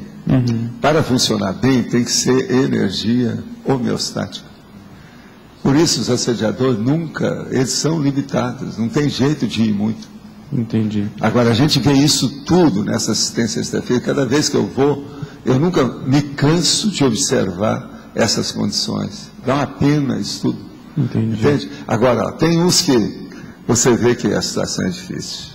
Não é fácil. Agora é baratosfera, né? Tem todos os níveis. Você vai vendo. Quando é assim, tem um elemento comum que une esse povo, ali no caso era o que? O poder, a intriga? Não, essa noite não. Eu trabalhei com uma espécie assim de turmas, você está entendendo? Em várias horas. Quer dizer, estou falando que trabalhei por causa dos amparadores. Agora, o que trabalhou mais aí foi o espartano dessa vez. Agora o numerador estava regrando as coisas, fazendo triagem do povo que aparecia. Agora, eles canalizaram um monte de gente para o nosso processo. É tanto que, praticamente, eu não trabalhei em computador essa noite, não fiz nada disso. Eu saí tudo fora do meu esquema. Entendi. Entendeu? Só para fazer assistência. Agora, senti nada também, não. Tudo na base do trabalho. Agora, ainda vou trabalhar, né? Essa semana vai ter serviço. Eu já sei como é que é isso. Eles estão aí ainda, né? Aí tem coisa lá, é como se fosse para UTI. Tem uns que estão na verdadeira UTI. Então, aquilo lá a gente vai ter que fazer o processo de fazer o choque de energia, para ver como é que fica, para essas pessoas despertar um pouco mais, para ajudar. Que ali vai ajudar. Que às vezes é uma peça-chave dentro de um grupo. Entendi. Aquilo vai irradiar para os outros. Aquilo ajuda muito. Então, em matéria de assistência, sempre vai. Agora, ó, quando eu era rapaz, que era o Mário Palmério, que era o político, quando eu aparecia na escola dele, era a mesma coisa. Essa noite eu estava pensando, gente, a minha vida inteira é isso. Então eu comecei a pensar, as próximas vezes não ser tudo assim, tá? Tudo assim. Entendeu? Então eu já joguei a toalha, eu admito as coisas, vamos em frente, que não tem jeito. Cara, professor, o senhor poderia falar um pouco a respeito desse processo, desde a entrada de triagem para o FIEX até a saída? Dá para falar de etapas, alguma coisa nesse sentido? Varia infinito. Conforme a pessoa, por exemplo, ela entra lá porque ela está um pouco desmemoriada, ela não tem lucidez total, a consciência. Outras têm lucidez, pelo contrário, super total, e uma intenção horrível. Mas é preciso de haver uma acariação, alguma coisa nesse sentido. E eu sirvo de intermediário nessa história o tempo todo. Ali você está na interatividade do processo, interface. Você está entendendo? Agora, dentro daquele ambiente, que a energia da gente é minha, do amparador, é do enumerador, a situação toda, do FIEX, É uma coisa que você está no seu campo. Você sabe onde é que o sol brilha, onde é que o vento bate. Você está entendendo o negócio do campo, como é que é? Então, com isso, você domina aquela condição. Com isso, fica menos difícil as abordagens. Agora, outra coisa. A reflexão é sempre uma coisa boa. Lá permite essa reflexão. É como se ali fosse uma mini Comunex boa, aonde a pessoa pensa o positivo. Então, até um certo ponto, uma UTI, igual às outras. Isso, em alguns casos. Agora, tem outros casos que é isso não. A UFIEX serve como se fosse um campo de refugiado. Então, a gente leva aquele monte de gente refugiada.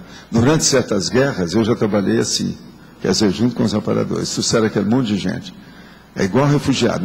Na Segunda Guerra, eu tive isso, ó, um monte de vezes. Agora, ó, quando acontecia uma coisa dessa, eu evitava de viajar. Ficava sempre no mesmo lugar por causa do processo da UFIEX. Entende? Agora, por exemplo, eu estou com tudo, porque tudo é a meu favor nisso aí. Não tem nada contra.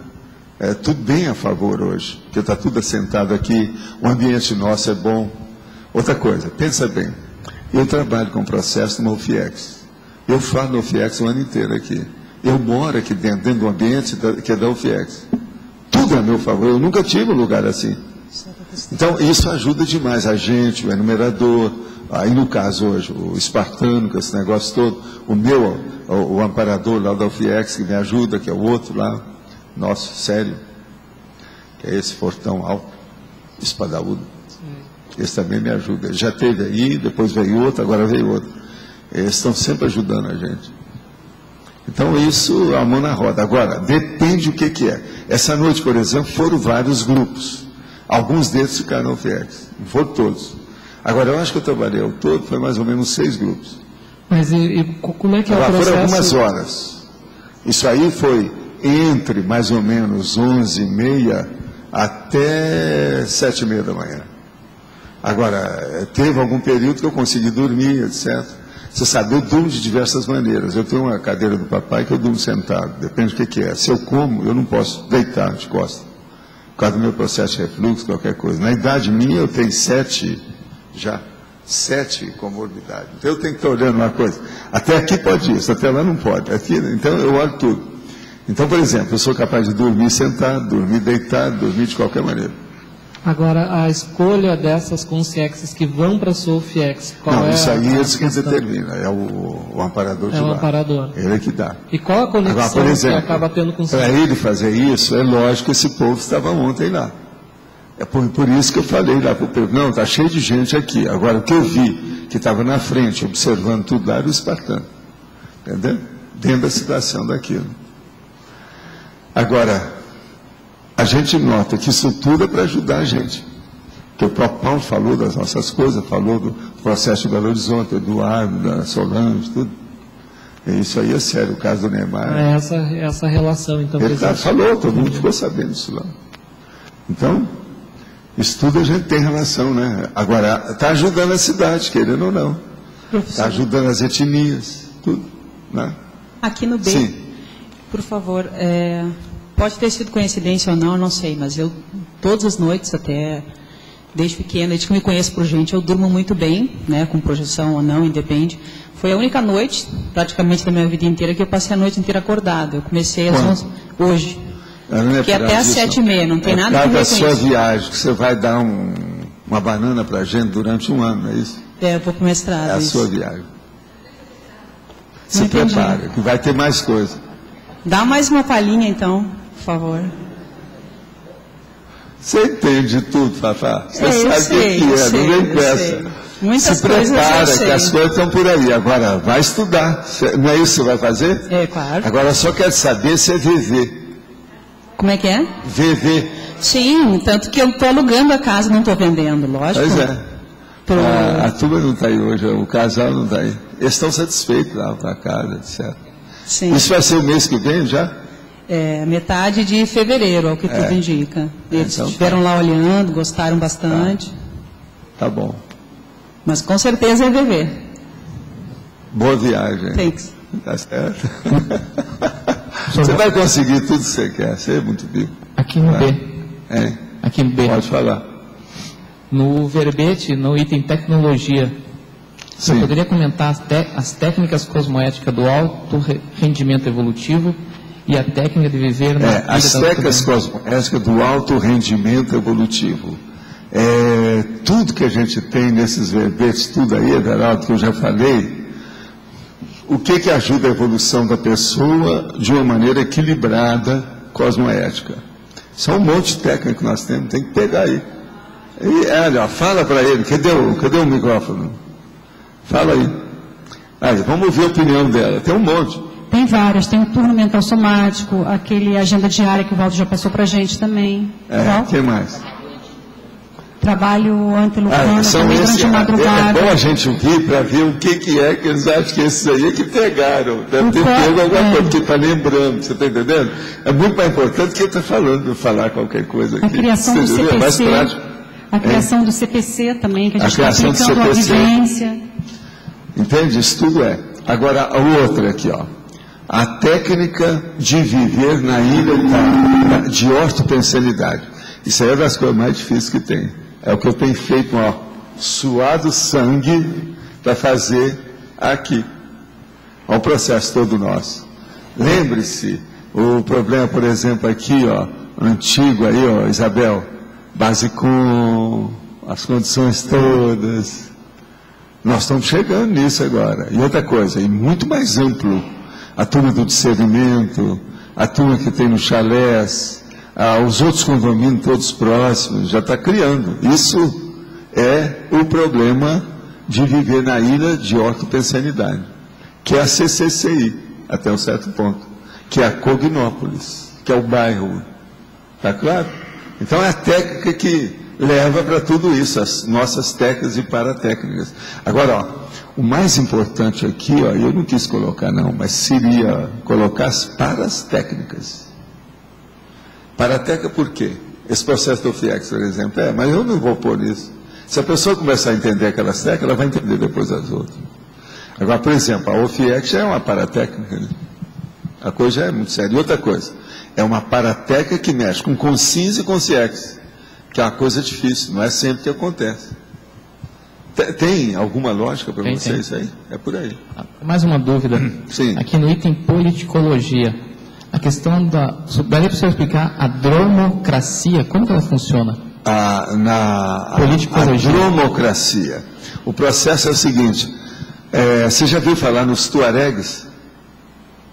O que você acha? Entendeu só por falar essa palavra? Já entendeu? Entendi. O que são os tuaregs? Eles são clássicos dentro do processo da história humana, da historiografia, sobre os nômades. É o Nômade. Olha aquele filme, Nômade. É o processo do nômade. É o processo também. Agora, os tuaregs são justamente isso. Agora, no deserto, isso é uma coisa muito séria. Tem lógica? Tem. É uma dromocracia. Agora, outra coisa. Existem outros que têm uma dromocracia, mas nem sabem que existe cracia. Quem? Os índios. Indígenas.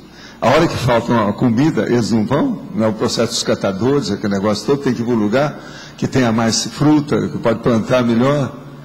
Há também aí um processo disso. Você está entendendo? Os selvagens, silvícolas, nativos.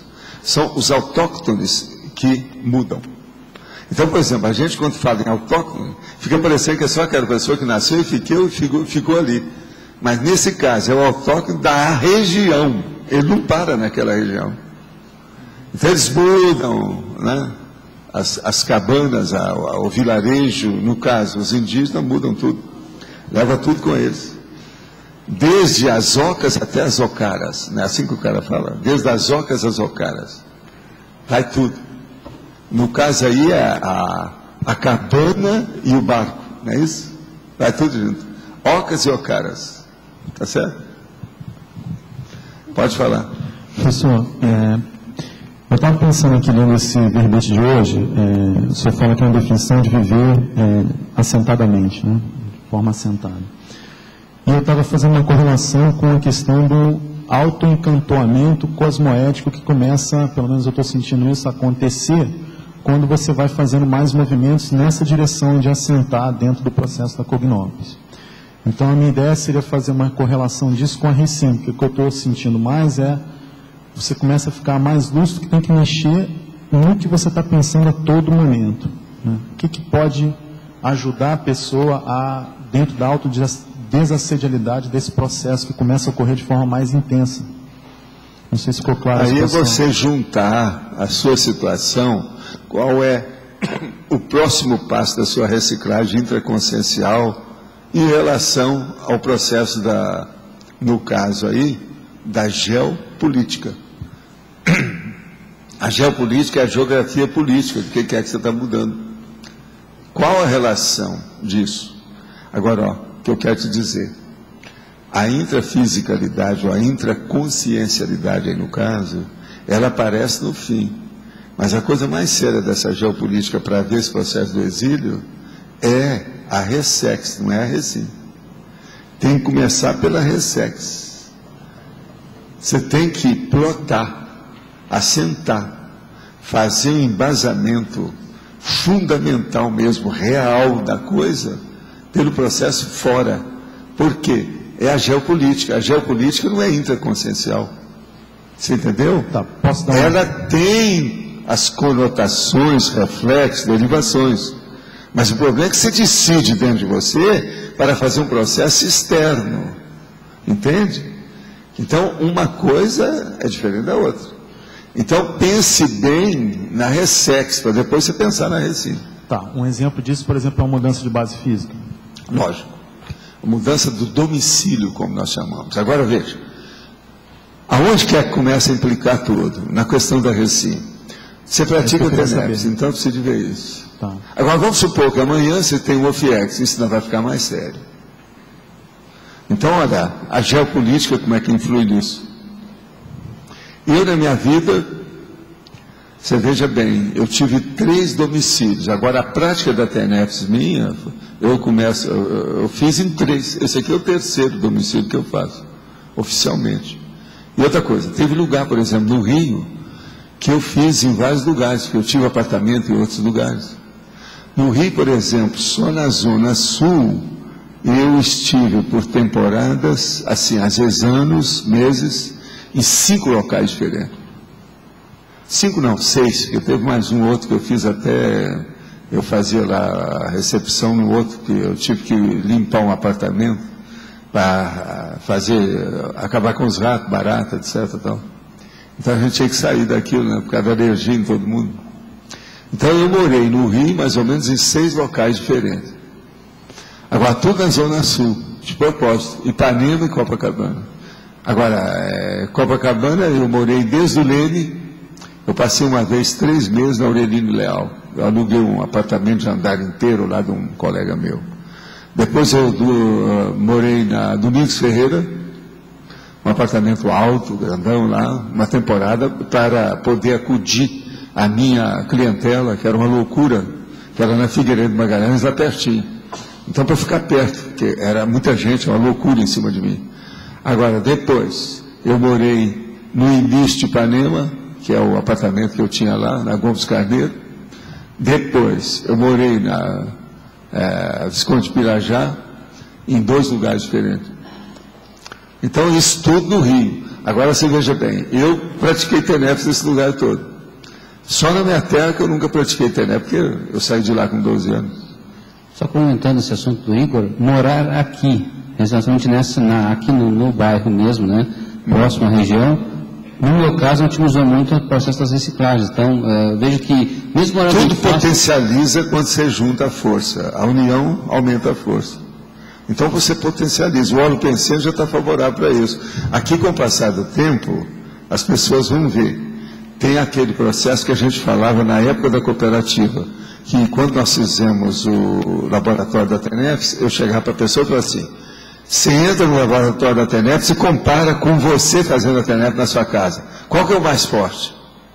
Agora veja, nós vamos ter outros mais fortes agora, porque vai ter uma terceira condição nisso, que vai ser o problema da pessoa ter um ambiente aqui, dela mesma, ela comparar como é que foi, aonde ela estava, aonde ela vai fazer aqui, como é que é o laboratório. Ela vai ter 3 para fazer a comparação. Eu vejo que muitas vezes o pessoal não avalia essa questão de morar mais próximo e a otimização que gera Às vezes compra um apartamento no centro, entendeu? Não é só isso. É muito mais fácil, a pessoa vem a pé, volta a pé, reúne, é muito mais fácil. A turma toda está vendo isso. Uma das últimas que andou me falando disso foi a Mabel, com as coisas todas confladas. As coisas que tem a facilidade que está aí agora perto. E essa bolha aqui, professor, tem uma bolha que se percebe energeticamente.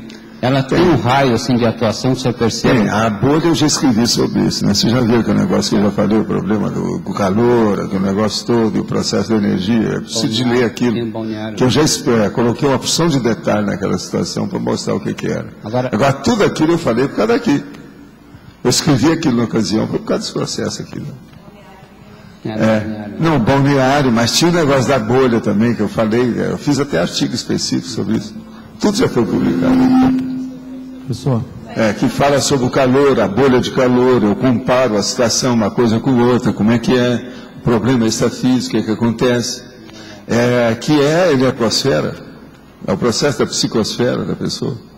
Como é que é? Atinge ali até o campo dos sonhos, pelo menos essa região toda, que Não, o problema é, nós estamos esperando agora na nova gestão aí do prefeito, nós vamos estabelecer como é que é o bairro, aonde ele vai, como é que começa.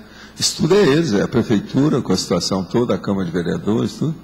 Eles têm que ver. Agora, nós queremos colocar a portada, a entrada, do jeito que é que tem os pórticos, eles chamam pórtico aqui no Paraná.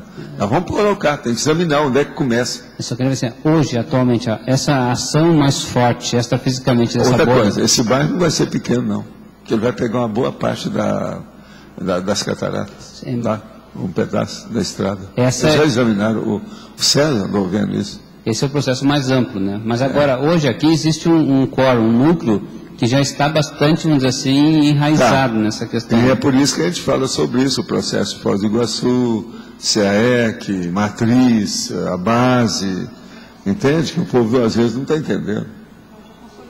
Já consolidou, depois de 13 anos nós estamos trabalhando aqui, esse é o laboratorião, é o maior deles, é o CAEC. Até agora é o maior. E outra coisa, gente, isso aqui era mato. Foi quando eu conheci o Paulo, que o atual prefeito era mato. E outra coisa, ele estava segurando o microfone para mim, para eu fazer entrevista, aí a Graça chegou e tirou a fotografia de nós dois. Tem a foto, tudo, ele sabe disso, a situação toda. E outra coisa, ninguém admitiu nada que eu falei. Só mais tarde. Pessoal. Você quer falar? Só queria entender o que aconteceu de manhã, que eu até comentei com o senhor, deu uma pontada bem grande aqui na minha cabeça, uma dor e a visão ficou embaçada. Depois foi passando aos poucos, eu fui fazer o laboratório, no laboratório eu parece que dormi, apaguei e estou sentindo a cabeça aqui bem, não sei, estranha, assim, diferente. Isso aí você fica de olho para ver o que é, né? Pode ser de tudo, né? Mas agora, vê primeiro o processo orgânico, alguma coisa com você, posição, situação, circulação, tem tudo isso. Uma outra coisa, um dia desse, eu estava com a Alzira lá no... A Alzira não está aí agora não, né? Aí, aquele negócio lá, por exemplo, o que é aquilo? Explica o que é. Eu não sei. Hein? Pega aí um micrófono. Eu e ela percebemos isso que a gente estava. Outra coisa, a gente estava mais ou menos junto, não estava longe. Foi um assobio, né? Hein? Um assobio. Deram um assobio fortíssimo junto da gente, uma vez só, e ficou por isso. Eu perguntei, vem cá, você está fazendo assobio e você mexer com a boca? Mas, quem é que fez aquilo? Dentro do holociclo. Agora, isso já aconteceu, vários fenômenos lá comigo. Teve uma vez também que deu um negócio que deu uma trepidação, mas não trepidou nada. Foi só a trepidação de ar, enorme. E era de madrugada. Eu anotei tudo, eu tenho isso anotado, faz muitos anos. Foi logo depois que nós criamos lá. Eu também não vi nunca nada disso. Eu fui olhar os aparelhos, tinha alguma coisa ligada, não tinha nada, eu estava sozinho lá dentro, e deu aquela trepidação. E outra coisa, foi mais ou menos no mesmo área minha lá, perto da parte da mesa, a mega mesa, onde eu sento. Foi na sua frente. Pois é, foi mais ou menos por ali. Agora, esse dela, por exemplo, o assobio não era de fora, né? Para mim não era de fora, você também, né? O negócio foi ali dentro. É como se tivesse uma pessoa aqui no ouvido da gente, e bem alto. Agora, eu falei com ela, será que isso é herpes? O problema é ver o que dá, que é efeito físico, às vezes pode ser. Mas ficou inexplicado, né? Agora, eu vou ver se eu uso as energias dela para ver se a gente faz mais alguma coisa. Daqui a pouco a gente toca até samba e essa vida. Vamos ver, né? O que é que pode dar? Agora, gente, aqui outra pergunta. Qual o significado do COC, cético, otimista, cosmoético? Significado, o que é que eu vou falar? Está tudo na cara. É uma pessoa cética, otimista, cosmoética. É o COC. O que é que tem? O que é que eu posso escrever mais, ou falar mais, ou explicitar mais? Cético, quer dizer, a pessoa só acredita fazendo a experiência. Otimista, ela não é pessimista, ela é mais a favor, é mais aberta, é alegre. Agora, cosmoético, tem que seguir uma moral elevada. Agora, por que irreverência pode ser cosmoético? A reverência, se a pessoa faz com jeitinho, ela até é amiga, é uma brincadeira. Senão, uma amizade, por exemplo, tem que ter brincadeira. Às vezes é reverente, a gente faz um apelido, não é? Você, por exemplo, meu gaúcho grande, preferido aqui, ó, Célia, Farroupilha, tudo isso é irreverência, é uma reverência. Agora, esse que é o processo. Então, a irreverência, ela pode ser cosmoética, sim, por que não? Agora, o sarcasmo já é uma coisa, já carregou aí, já não é mais, né? Pela ótica da Conscienciologia, como explica para a extraterritorialidade? Um exemplo, para a realização de uma viagem, percebo que as viagens que realiza é de consciência extrafísica, e para entrada em determinados espaços físicos, extrafísicos, é necessária autorização. No caso, saindo de uma territorialidade para outra, de um estado para outro. Olha, o problema todo desse negócio de territorialidade, quando tem um processo extrafísico, os assediadores gostam de defender seu território para poder dominar as consciências. Os amparadores defendem o território para defender as consciências. Defender a saúde, defender o bem-estar, o equilíbrio da pessoa. A territorialidade, de modo geral, a situação é essa.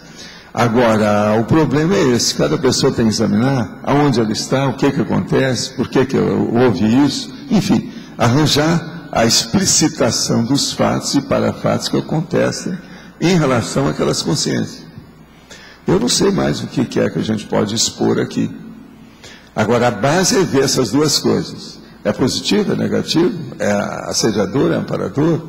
É baratrosfera? É uma comunex elevada? Aí a pessoa que vai ver.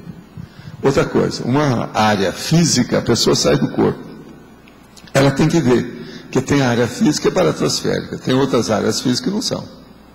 Então ela tem que ver também o processo da extraterritorialidade junto com a intraterritorialidade. Aí depende dela. Tem que examinar. Mas eu acho que é um jeito da gente explicar isso melhor, né? Dentro dessa condição. Professor B. Sim. Se me permite aqui voltar na interação entre Ressex e Recém, eu queria expor o que eu penso e ouvir as suas heterocríticas aí. O movimento da Ressex, ele realmente vem primeiro. Você decide fazer uma mudança em termos da sua vida. Só que essa decisão, essa autodecisão, ela provoca o suscitamento de questões intraconscienciais que você precisa resolver para poder atingir aquela meta que você se propôs. Correto? Não é isso. Toda Ressex começa por uma Recim. Mas isso não interessa. Por quê? Por que é uma Recim? Para você decidir uma Ressex, você já mexeu com a sua intraconsciencialidade. Isso é claro para mim. Isso é óbvio. Mas agora o problema é esse. Para a gente fazer a Ressexologia propriamente dita, primeiro é a Ressex, depois é que é a Recim. Para chegar até os finalmente, liquidar com o assunto. É isso que eu sempre falei. Agora, é óbvio. Se você mexeu com a sua intraconsciencialidade, você está mexendo com a Recim. Mas não é isso. Primeiro você tem que ver, são os efeitos externos a você. Então o problema começa pela centripetia, é o centrípeto, de fora para dentro. Tá claro, o que mais? Mas ao longo do tempo, cada Ressex que você se propõe a fazer, ela vai ter um impacto mais profundo na sua intraconsciencialidade. Vai, isso não há dúvida. Agora, outra coisa também, quanto mais você aperfeiçoar a sua reci, mais você vai ver que a sua ressex está lacunada, está fragmentada, precisa de mais enriquecimento. Isso aí eu estou te dando agora assim, de tudo que você está pensando aí.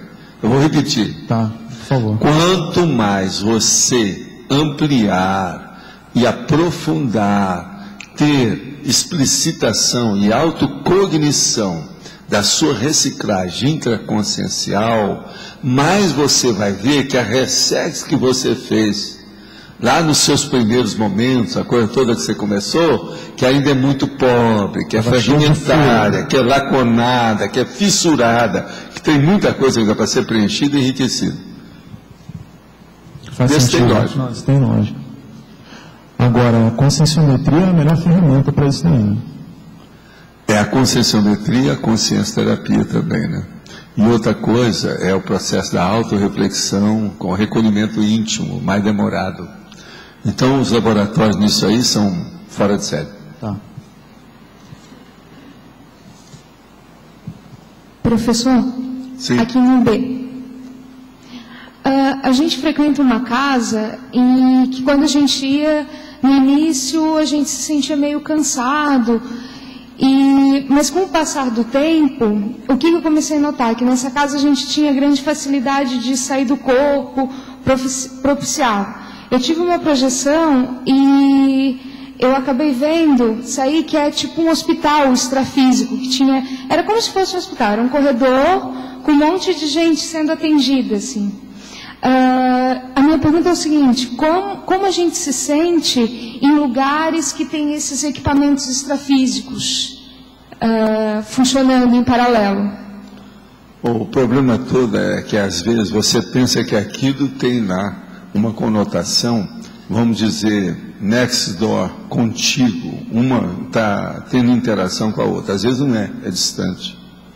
Devido ao processo, às vezes, da pessoa, que é aquilo que eu estava falando aqui, da geopolítica, no caso aí é o problema de proxêmica. Então, por exemplo, você pensa que tem conotação com aquilo, mas é distante. Não é ali, não está juntinho, não é contigo, não é next door. Entendeu o que quer dizer? Então, esse caso aí, o processo é você observar e ver as coisas com o tempo. O que acontece? No caso disso aí, por exemplo, o que aconteceu depois que vocês insistiram de ficar nessa casa? O que melhorou lá? No início era pior, depois melhorou? No início acontecia mais casos, depois foi rareando até desaparecer os processos? Porque às vezes está limpando o problema do holopensene e a parte extrafísica da psicosfera que está ali. Isso acontece muito, é muito mais comum do que a gente pensa. No início, é uma casa que a gente passa o final de semana, no início era mais pesado, assim. Agora a gente está sentindo bem nesse melhor. Nesse caso, quando a gente vai estudar, é bom olhar o que aconteceu, qual a história daquela casa, quem é que viveu, se teve gente que morreu, teve gente que teve acidente, ou alguma tragédia, alguma coisa que aconteceu. Outra coisa, casas assim, eu preciso de ver, tem rio perto, tem o mar, tem mata, tem montanha, quais são os bichos, o que é que tem lá perto? Isso tudo influi na casa. Uma casa isolada, por exemplo, no meio do mato, é um ponto de interrogação. Raramente você vai ver alguma coisa boa. Sempre tem coisa pior, se ela é isolada. Eu não estou falando tapera, não. Estou falando uma casa, até bem arrumada, pode ter até lareira, esquenta as coisas, pode ter luz. Isso não quer dizer nada. Eu estou falando de modo geral. Eu andei estudando essas coisas demais, dentro e fora do corpo. Eu estudei coisa disso até na África. Hein? Por causa do isolamento, a coisa fica lá, não tem ninguém, você sabe. Como é na cidade, por exemplo? Você deixa aí, o que é um esqueleto na cidade? São dos piores lugares que você vai dar. Só tem aquele negócio do refúgio dos bandidos, dos marginais, é onde estão lá. Então isso aí é que é o hide, como eles falam lá no americano, o hidden e hide, quer dizer, o negócio de esconder, fazer o refúgio dos bandidos. Então, no caso assim, se há equipamento extrafísico, porque fica distante, não tem possibilidade de ter doação. Isso sempre é longe, não é ali onde você está. Agora, outra coisa, só para dentro do mesmo caminho, aqui dentro do mesmo prolongamento e desenvolvimento do tema. Num processo desse, pensa bem, uma casa está isolada. A pessoa só vai lá de quando em quando. Ali tem uma mata, alguma coisa. A pessoa, então, foi lá passar um fim de semana, se perdeu na mata. Quando acha aquela casa, a pessoa chega com angústia enorme. Aquilo cria problema, eles às vezes invadem a casa, quebra a porta, abre pela janela, faz o diabo. Os filmes americanos exploram isso, tudo quanto é jeito. Isso tudo acontece. Então, quando uma casa não tem caseiro, ela sempre é invadida. Isso aí é regra internacional em qualquer lugar assim. Até nos Estados Unidos, nos lugares melhores, naqueles estados mais ricos, isso tudo tem. Tem uma opção de casa aí que eles mostram. Esses caras de terror vivem mostrando essas casas aí, tudo quanto é jeito. Tem aquele cara de terror lá, o King, já tem uma opção de filme que ele usa isso. Essa casa em específico, ela fica na cidade, só que ela tem bastante vegetação, água, e a gente foi estudar a história dela, ela já tem 130 anos. E é uma casa que já foi o hospital antigamente, da cidadezinha. Então aí pode ser, aí já é diferente. Já foi hospital, já deve ter aí um processo, aquilo que nós chamamos o correspondente extrafísico. Até tinha... Existe isso, é o parasanitário, você está entendendo? Parasanitário, hospital parasanitário, às vezes tem. Isso aí já é outra coisa. Por isso que eu falei, tem que examinar o histórico do imóvel, o local, como é que é e tal. O que me marcou foi a mudança do que eu sentia lá, porque no início eu sentia cansaço, agora eu sinto facilidade de sair do corpo, assim. Sim, mas agora você já deve ter limpado lá, porque sempre se for hospital, você já viu. Hospital sempre deixa alguma raiz brava. Mesmo a pessoa que vai ao hospital, ela precisa ter cuidado. Quando você vai ao hospital, você não deve estar pegando em todo mundo, encostando em tudo que você encontrar, tudo quanto é objeto. Senão você sai de lá com alguma doença. O hospital, ele cura as doenças e dá a doença. Depende do que é. Então, extrafisicamente também é a mesma coisa. Você tem que ter cuidado com isso. Entende? Paulo, pode falar. Aproveitando essa coisa do hospital, lá em Uberaba, a medicina tem a parte baixa e a parte de cima do hospital, né? Quando você foi lá agora, o que você achou? Deu uma melhorada? Qual hospital que você está falando? Não, tem o hospital escola e tem a parte de baixo da parte das disciplinas. Que não sei se na sua época era tudo lá embaixo, na época ainda. Onde era prisão antiga, sabe? Não, lá não mudou nada.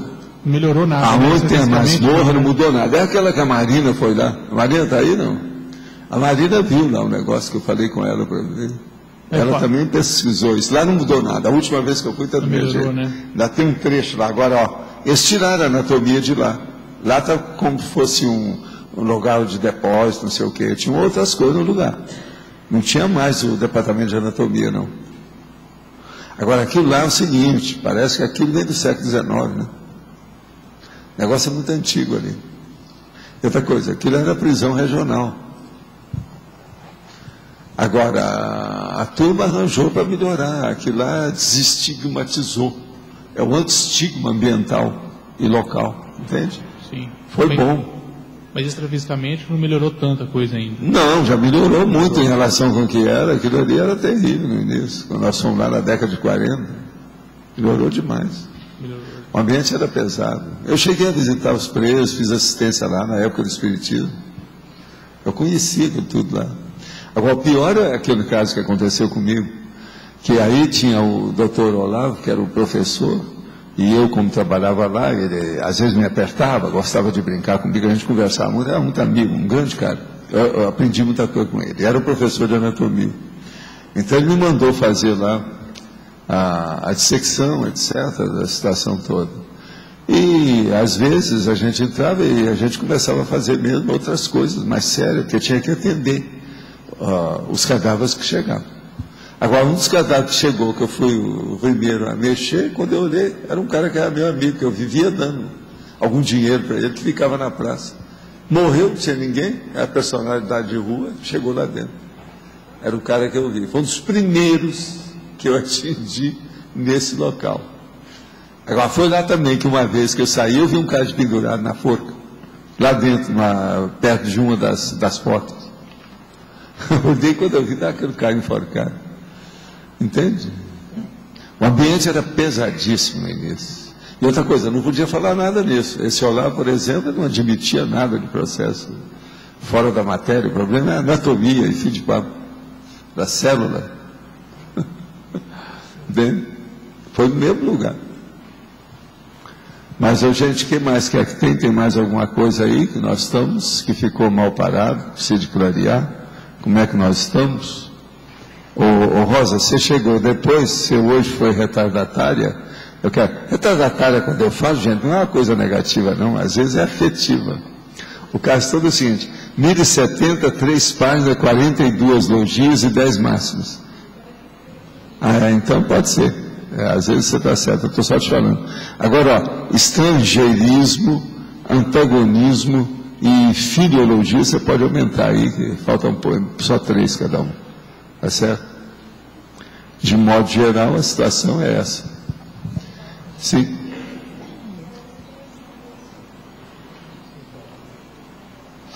Assistência que houve ontem à noite na sua FIEX, o que exatamente você fez? A sua ação lá dentro, a sua interação com os amparadores? Com nós os procuramos pegar alguns que estavam mais, mais para lá do que para cá, não está sabendo nada, não tinha consciência, para dar um choque, para despertar esse povo. Então, a gente cede energia, conversa, vê como é que é, aonde vem, aí interfere, os amparadores dão um jeito. Lá, como tinha ontem, era um processo quase que grupal, um monte de gente que a gente estava atendendo. Então, atingia um aqui, outro aí, e eles mesmos fizeram a triagem. Teve coisa que levaram. Agora, tinha umas mulheres estrangeiras muito brancas, grandes, aí, que eu não sei de onde vieram, não sei como é que foi. Também foram atingidos. Agora, tinha gente que estava bem consciente, eu fui conversar de igual para igual, desses que parece que está pensando que ainda está vivo ainda. Ele fala para você gritando. Danado da vida, xinga você, tudo isso aconteceu, entende? Agora, num caso desse, os amparadores, a gente sai do corpo, eu vou lá, passo uma temporada, torno a voltar para o corpo, depois torno a sair, vou lá. Agora, ontem foi, a gente atendeu os 6 grupos, agora eu saí assim, com muita lucidez, umas 3 vezes, você está entendendo? E outra coisa que é engraçado, isso aí é que eu falo, com o negócio da projeção, isso é uma das coisas mais sérias de projeção. Essa noite, isso aconteceu comigo. É a hora que você vai e você tem um capítulo aqui. Logo em seguida você sai, você tem um capítulo que é a continuação daquilo, tudo igual. Tem as consciências, a situação, o que é que acontece. Às vezes você tem 3 projeções que dão uma história perfeita, tudo entrosado, tudo bonitinho. Isso então mostra o processo da racionalidade, da ponderação, que aquilo é lógico. É tudo baseado em parafatos, não tem jeito que você encontre. Agora, eu às vezes venho para o corpo já sabendo aquilo, começo a pensar, né? Eu guardo o que é e falo assim, não, se eu voltar lá agora, eu vou falar para ele isso. Eu já penso aqui, para depois levar. Entende? Agora, eu faço isso há dezenas de anos. Essa noite, por exemplo, eu entrosei vários desses episódios. Agora, tem uns que não tem jeito. Você começa a ficar, para fazer o rapport, eu entro demais no micro-universo da pessoa, lá da consciência, eu venho para aquilo fica comigo. Aí eu procuro ficar bem quieto, torno a sair para aquilo, até chegar no ponto que alivia. Entende? Porque as ideias eu retenho comigo para poder ver o que a gente vai fazer. Essa assimilação, às vezes, ela não pode me prejudicar. Senão isso pode me dar alguma coisa. Você está entendendo como é que é? Então você tem que saber fazer desassimilação da história. Agora, o problema do encadeamento dos fatos, isso é muito... comprova as coisas para você. Por quê? É como se você tivesse um sonho recorrente, mas que não é igual. Ele não se repete, ele se entrosa. Então, são episódios, capítulos da mesma história. Você vê o povo, como é que entrosou, o outro que já foi, o outro que chegou, como é que é. Entende? Tudo ali entrosado. Agora, Valdo, em geral, é o ofiexista que faz essas abordagens que eu nunca domino nada disso. Eu sou o último a saber, sou o marido enganado, sou lanterninha, entendeu? É o patinho feio na história. Então, os amparadores, sempre sou eu. Mas agora, tenho uma única coisa, eu sou consciente, né? A maioria do tempo estou muito consciente, porque o negócio é comigo, as energias estão lá. Mas então, assim, chegam os amparadores e dizem, essa abordagem é você quem vai fazer. Não, eles já sabem. A hora que a gente já vê, aquilo tudo já nós temos tanta experiência que Você sabe aquele negócio de uma pessoa que você só olhar, não precisa nem fazer telepatia. Só olhar, você já sabe tudo o que faz. Como é que é? E qual é o tempo máximo que você fica fora do corpo na UFIEX? Eles evitam que a gente fique assim, mais de hora, por exemplo. Comigo há muitos anos que eles evitam isso. Porque se você fica, por exemplo, mais de hora, começa a dar problema no corpo, cada posição, milhões de coisas. Outra coisa, eu quando tenho essas coisas, eu vou ao banheiro, eu procuro tenho que fazer xixi até mais do que o meu normal, procuro relaxar, faço um processo, por exemplo, eu uso travesseiro para segurar minhas coisas, para o corpo não ter tensão. Não é só o problema de relaxamento psicofísico, não, é não ter tensão. Uma pessoa só entende isso fazendo muita experiência. A tensão é a hora que parece que o colchão puxou você está indo para o chão, está indo para o centro da terra. Ali não tem mais nada. Isso aí é muito importante. Agora, eu fico fazendo isso e tornando a voltar. Faço de novo, torno a voltar. Isso é o tempo todo. Essa noite eu fiz isso várias vezes. Agora, outra coisa. Eu, às vezes, faço isso tudo com decúbito dorsal. Mas, às vezes, eu viro para o lado. E uso o travesseiro, às vezes, para relaxar mais. Você está entendendo? Agora, eu relaxo tudo. O rosto, a mão, o dedo. Você está entendendo? A bochecha, pescoço. Tem pessoa que não consegue fazer essas coisas todas. Lá pelas tantas, ela vê que tem alguma coisa que ainda não tinha relaxado, ela sente. Tem que fazer experiência disso. Isso é que é a técnica da relaxação muscular progressiva. Isso é o máximo. Isso aí funciona. Todo mundo precisa disso. Para mexer com o processo de maioria de parapsiquismo, não é só projeção, não. Todo mundo precisa dessa relaxação. Senão não vai. Agora, meu caso é o seguinte, eu às vezes também vou e eu guardo uma ideia daquilo que tem. Você está entendendo? Para eu ver, porque eu quero estudar aquilo. Isso depende do que é. Às vezes, quando eu vou voltar aquilo. Outra coisa, eu às vezes tenho uma projeção agora. Passo a temporada, eu venho para o corpo. Aí eu tenho uma segunda. Passo a temporada, eu venho para o corpo. Naquela terceira, vai repetir um personagem daquela primeira. Só que já está em outra posição, porque os amparadores já começaram a mexer com ele. Você está entendendo? Isso tudo eu vejo, entrosa tudo, eu sei tudo. Agora, a coisa mais séria é você ter lucidez aqui e lá, aqui e lá, aqui e lá, o tempo todo. Isso aí é que eu falo, que é a divisão da lucidez. Do jeito que tem a divisão da atenção. Você já viu falar a biatenção, a divisão da atenção? Tem a divisão da lucidez. Até certo ponto é um treinamento para a semiconsciencialidade. É lógico. Tudo isso é o caminho. Tudo isso é o caminho da evoluciologia, da semiconsciencialidade, do teleguiado, autocrítico, consciente. Tudo eu sei. E tem alguma coisa nova que o senhor ainda vê através Sempre tem.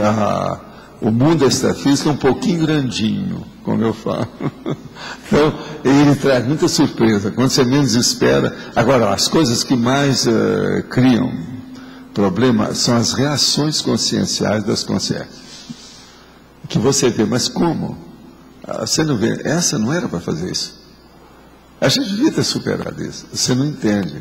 O negócio está lá enraizado, a coisa é difícil. E outra coisa, as perguntas mais cretinas, rudimentares, de ignorância absoluta, subhumanas, proto-reptilianas, você vai entender isso tudo aí. E você tem que ver isso com muita calma, com muita educação, cordialidade. Outra coisa, cordialidade quase que efetiva, para fazer, no caso, a TARES. Entende? Então, pensa atenção, uma TARES afetiva. Entendeu isso? É o jeito, com bastante consciência. Gente, eu acho que está na hora de eu passar para vocês. Né? Pode pegar. Obrigada. As pontuações da tertúlia de hoje foram 13 votos online, 12 perguntas respondidas online pelo professor, 19 perguntas presenciais, 112 pessoas assinaram um livro de presenças e hoje temos 23 praticantes da técnica de Invexis. Após a leitura dos verbetes, temos 3 recados, a Lilian, acoplamentário, Flávia, Côncios e Ana Luísa pelo tertuliário. Os verbetes para amanhã, todo mundo tem papel já? Indústria paralela, técnica e Zoom mnemônico.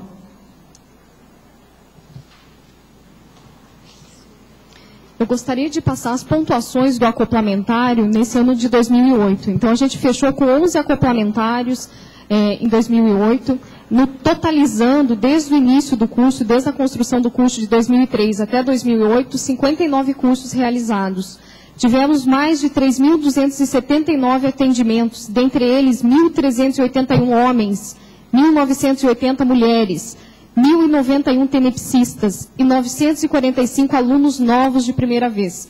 Eu gostaria de convidar a todos vocês para participar do acoplamentário de janeiro, de 9 a 11 de janeiro, com a temática Amparadores, com os professores Mário Oliveira e Pedro Fernandes. Vamos trocar experiências, vivências parapsíquicas, tentar aí qualificar cada vez mais a nossa interassistencialidade. Agradeço a todos. Pessoal, a gente quer explicar rapidamente aqui o que é a dinâmica de Recim da Conscius. Na verdade, é uma dinâmica, né, de auto- e heteroconscienciometria voltada para a dinamização da reciclagem intraconsciencial. A gente sabe que isso é complexo, não acontece de uma hora para outra, por isso a dinâmica ela ocorre semanalmente na sala da Conscius. Então, a pessoa tem que, para fazer uma Recim, tem que conhecer seus traços de personalidade, seu perfil, seu temperamento, e a cada aula isso é analisado e tem o debate em grupo, e está sendo bem dinamizado, e a gente está percebendo que quem está mexendo com o conscienciograma está acelerando o seu processo evolutivo. Então, a Conscius está convidando a todos que queiram participar do Recim, para procurar a equipe da Conscius lá na Megstore, tá certo? Para fazer a sua inscrição, deixar seu nome, que a gente vai abrir também novas turmas esse ano. Queria lembrar, por exemplo, que o conscienciograma ele contém todo esse material para dinamizar os verbetes. Nós temos a folha 92 de apatricidade, que tem tudo a ver com o verbete de hoje. Curso da Recim, né? Curso da Recim, isso mesmo. É o curso da reciclagem intraconsciencial, visando a Recim. Lembrando que isso aí não acontece de uma hora para outra, mas que a gente tem um campo dinamizado. A gente pode até estudar em casa o conscienciograma, a gente tem essa experiência pessoal, mas a gente percebe que o campo da Conscius, ele favorece demais a aceleração desse processo todo, tá ok? Então procure pela gente e faça a sua inscrição. Obrigada. Bom, nós gostaríamos de dar alguns recados no sentido de otimizar as aulas das tertúlias diárias. São otimizações, evitações e alguns cuidados, né, para otimizar o trabalho aqui. Então, o primeiro diz respeito aos sapatos. A gente pede às pessoas para evitarem tirar o sapato dentro do tertuliário e apoiarem os pés sobre a bancada branca ou mesmo sobre as cadeiras. A gente lembra que tem a média de 500 pessoas assistindo diariamente as tertúlias online, como se fosse uma televisão. Então, a gente pede, principalmente às mulheres, o cuidado com as saias, com decote, blusa, porque mesmo que a pessoa não faça perguntas, o enquadramento da câmera, na hora de filmar alguém, às vezes pega todo mundo que está no entorno.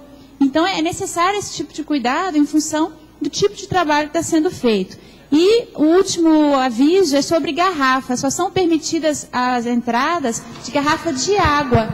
Então, evitar entrar com lata de refrigerante ou alimentos aqui dentro do tertuliário. O caso é o seguinte, cuidado com a lingerie. Fala assim que o povo vai entender.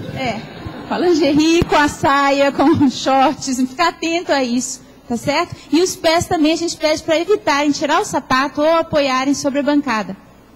Obrigada.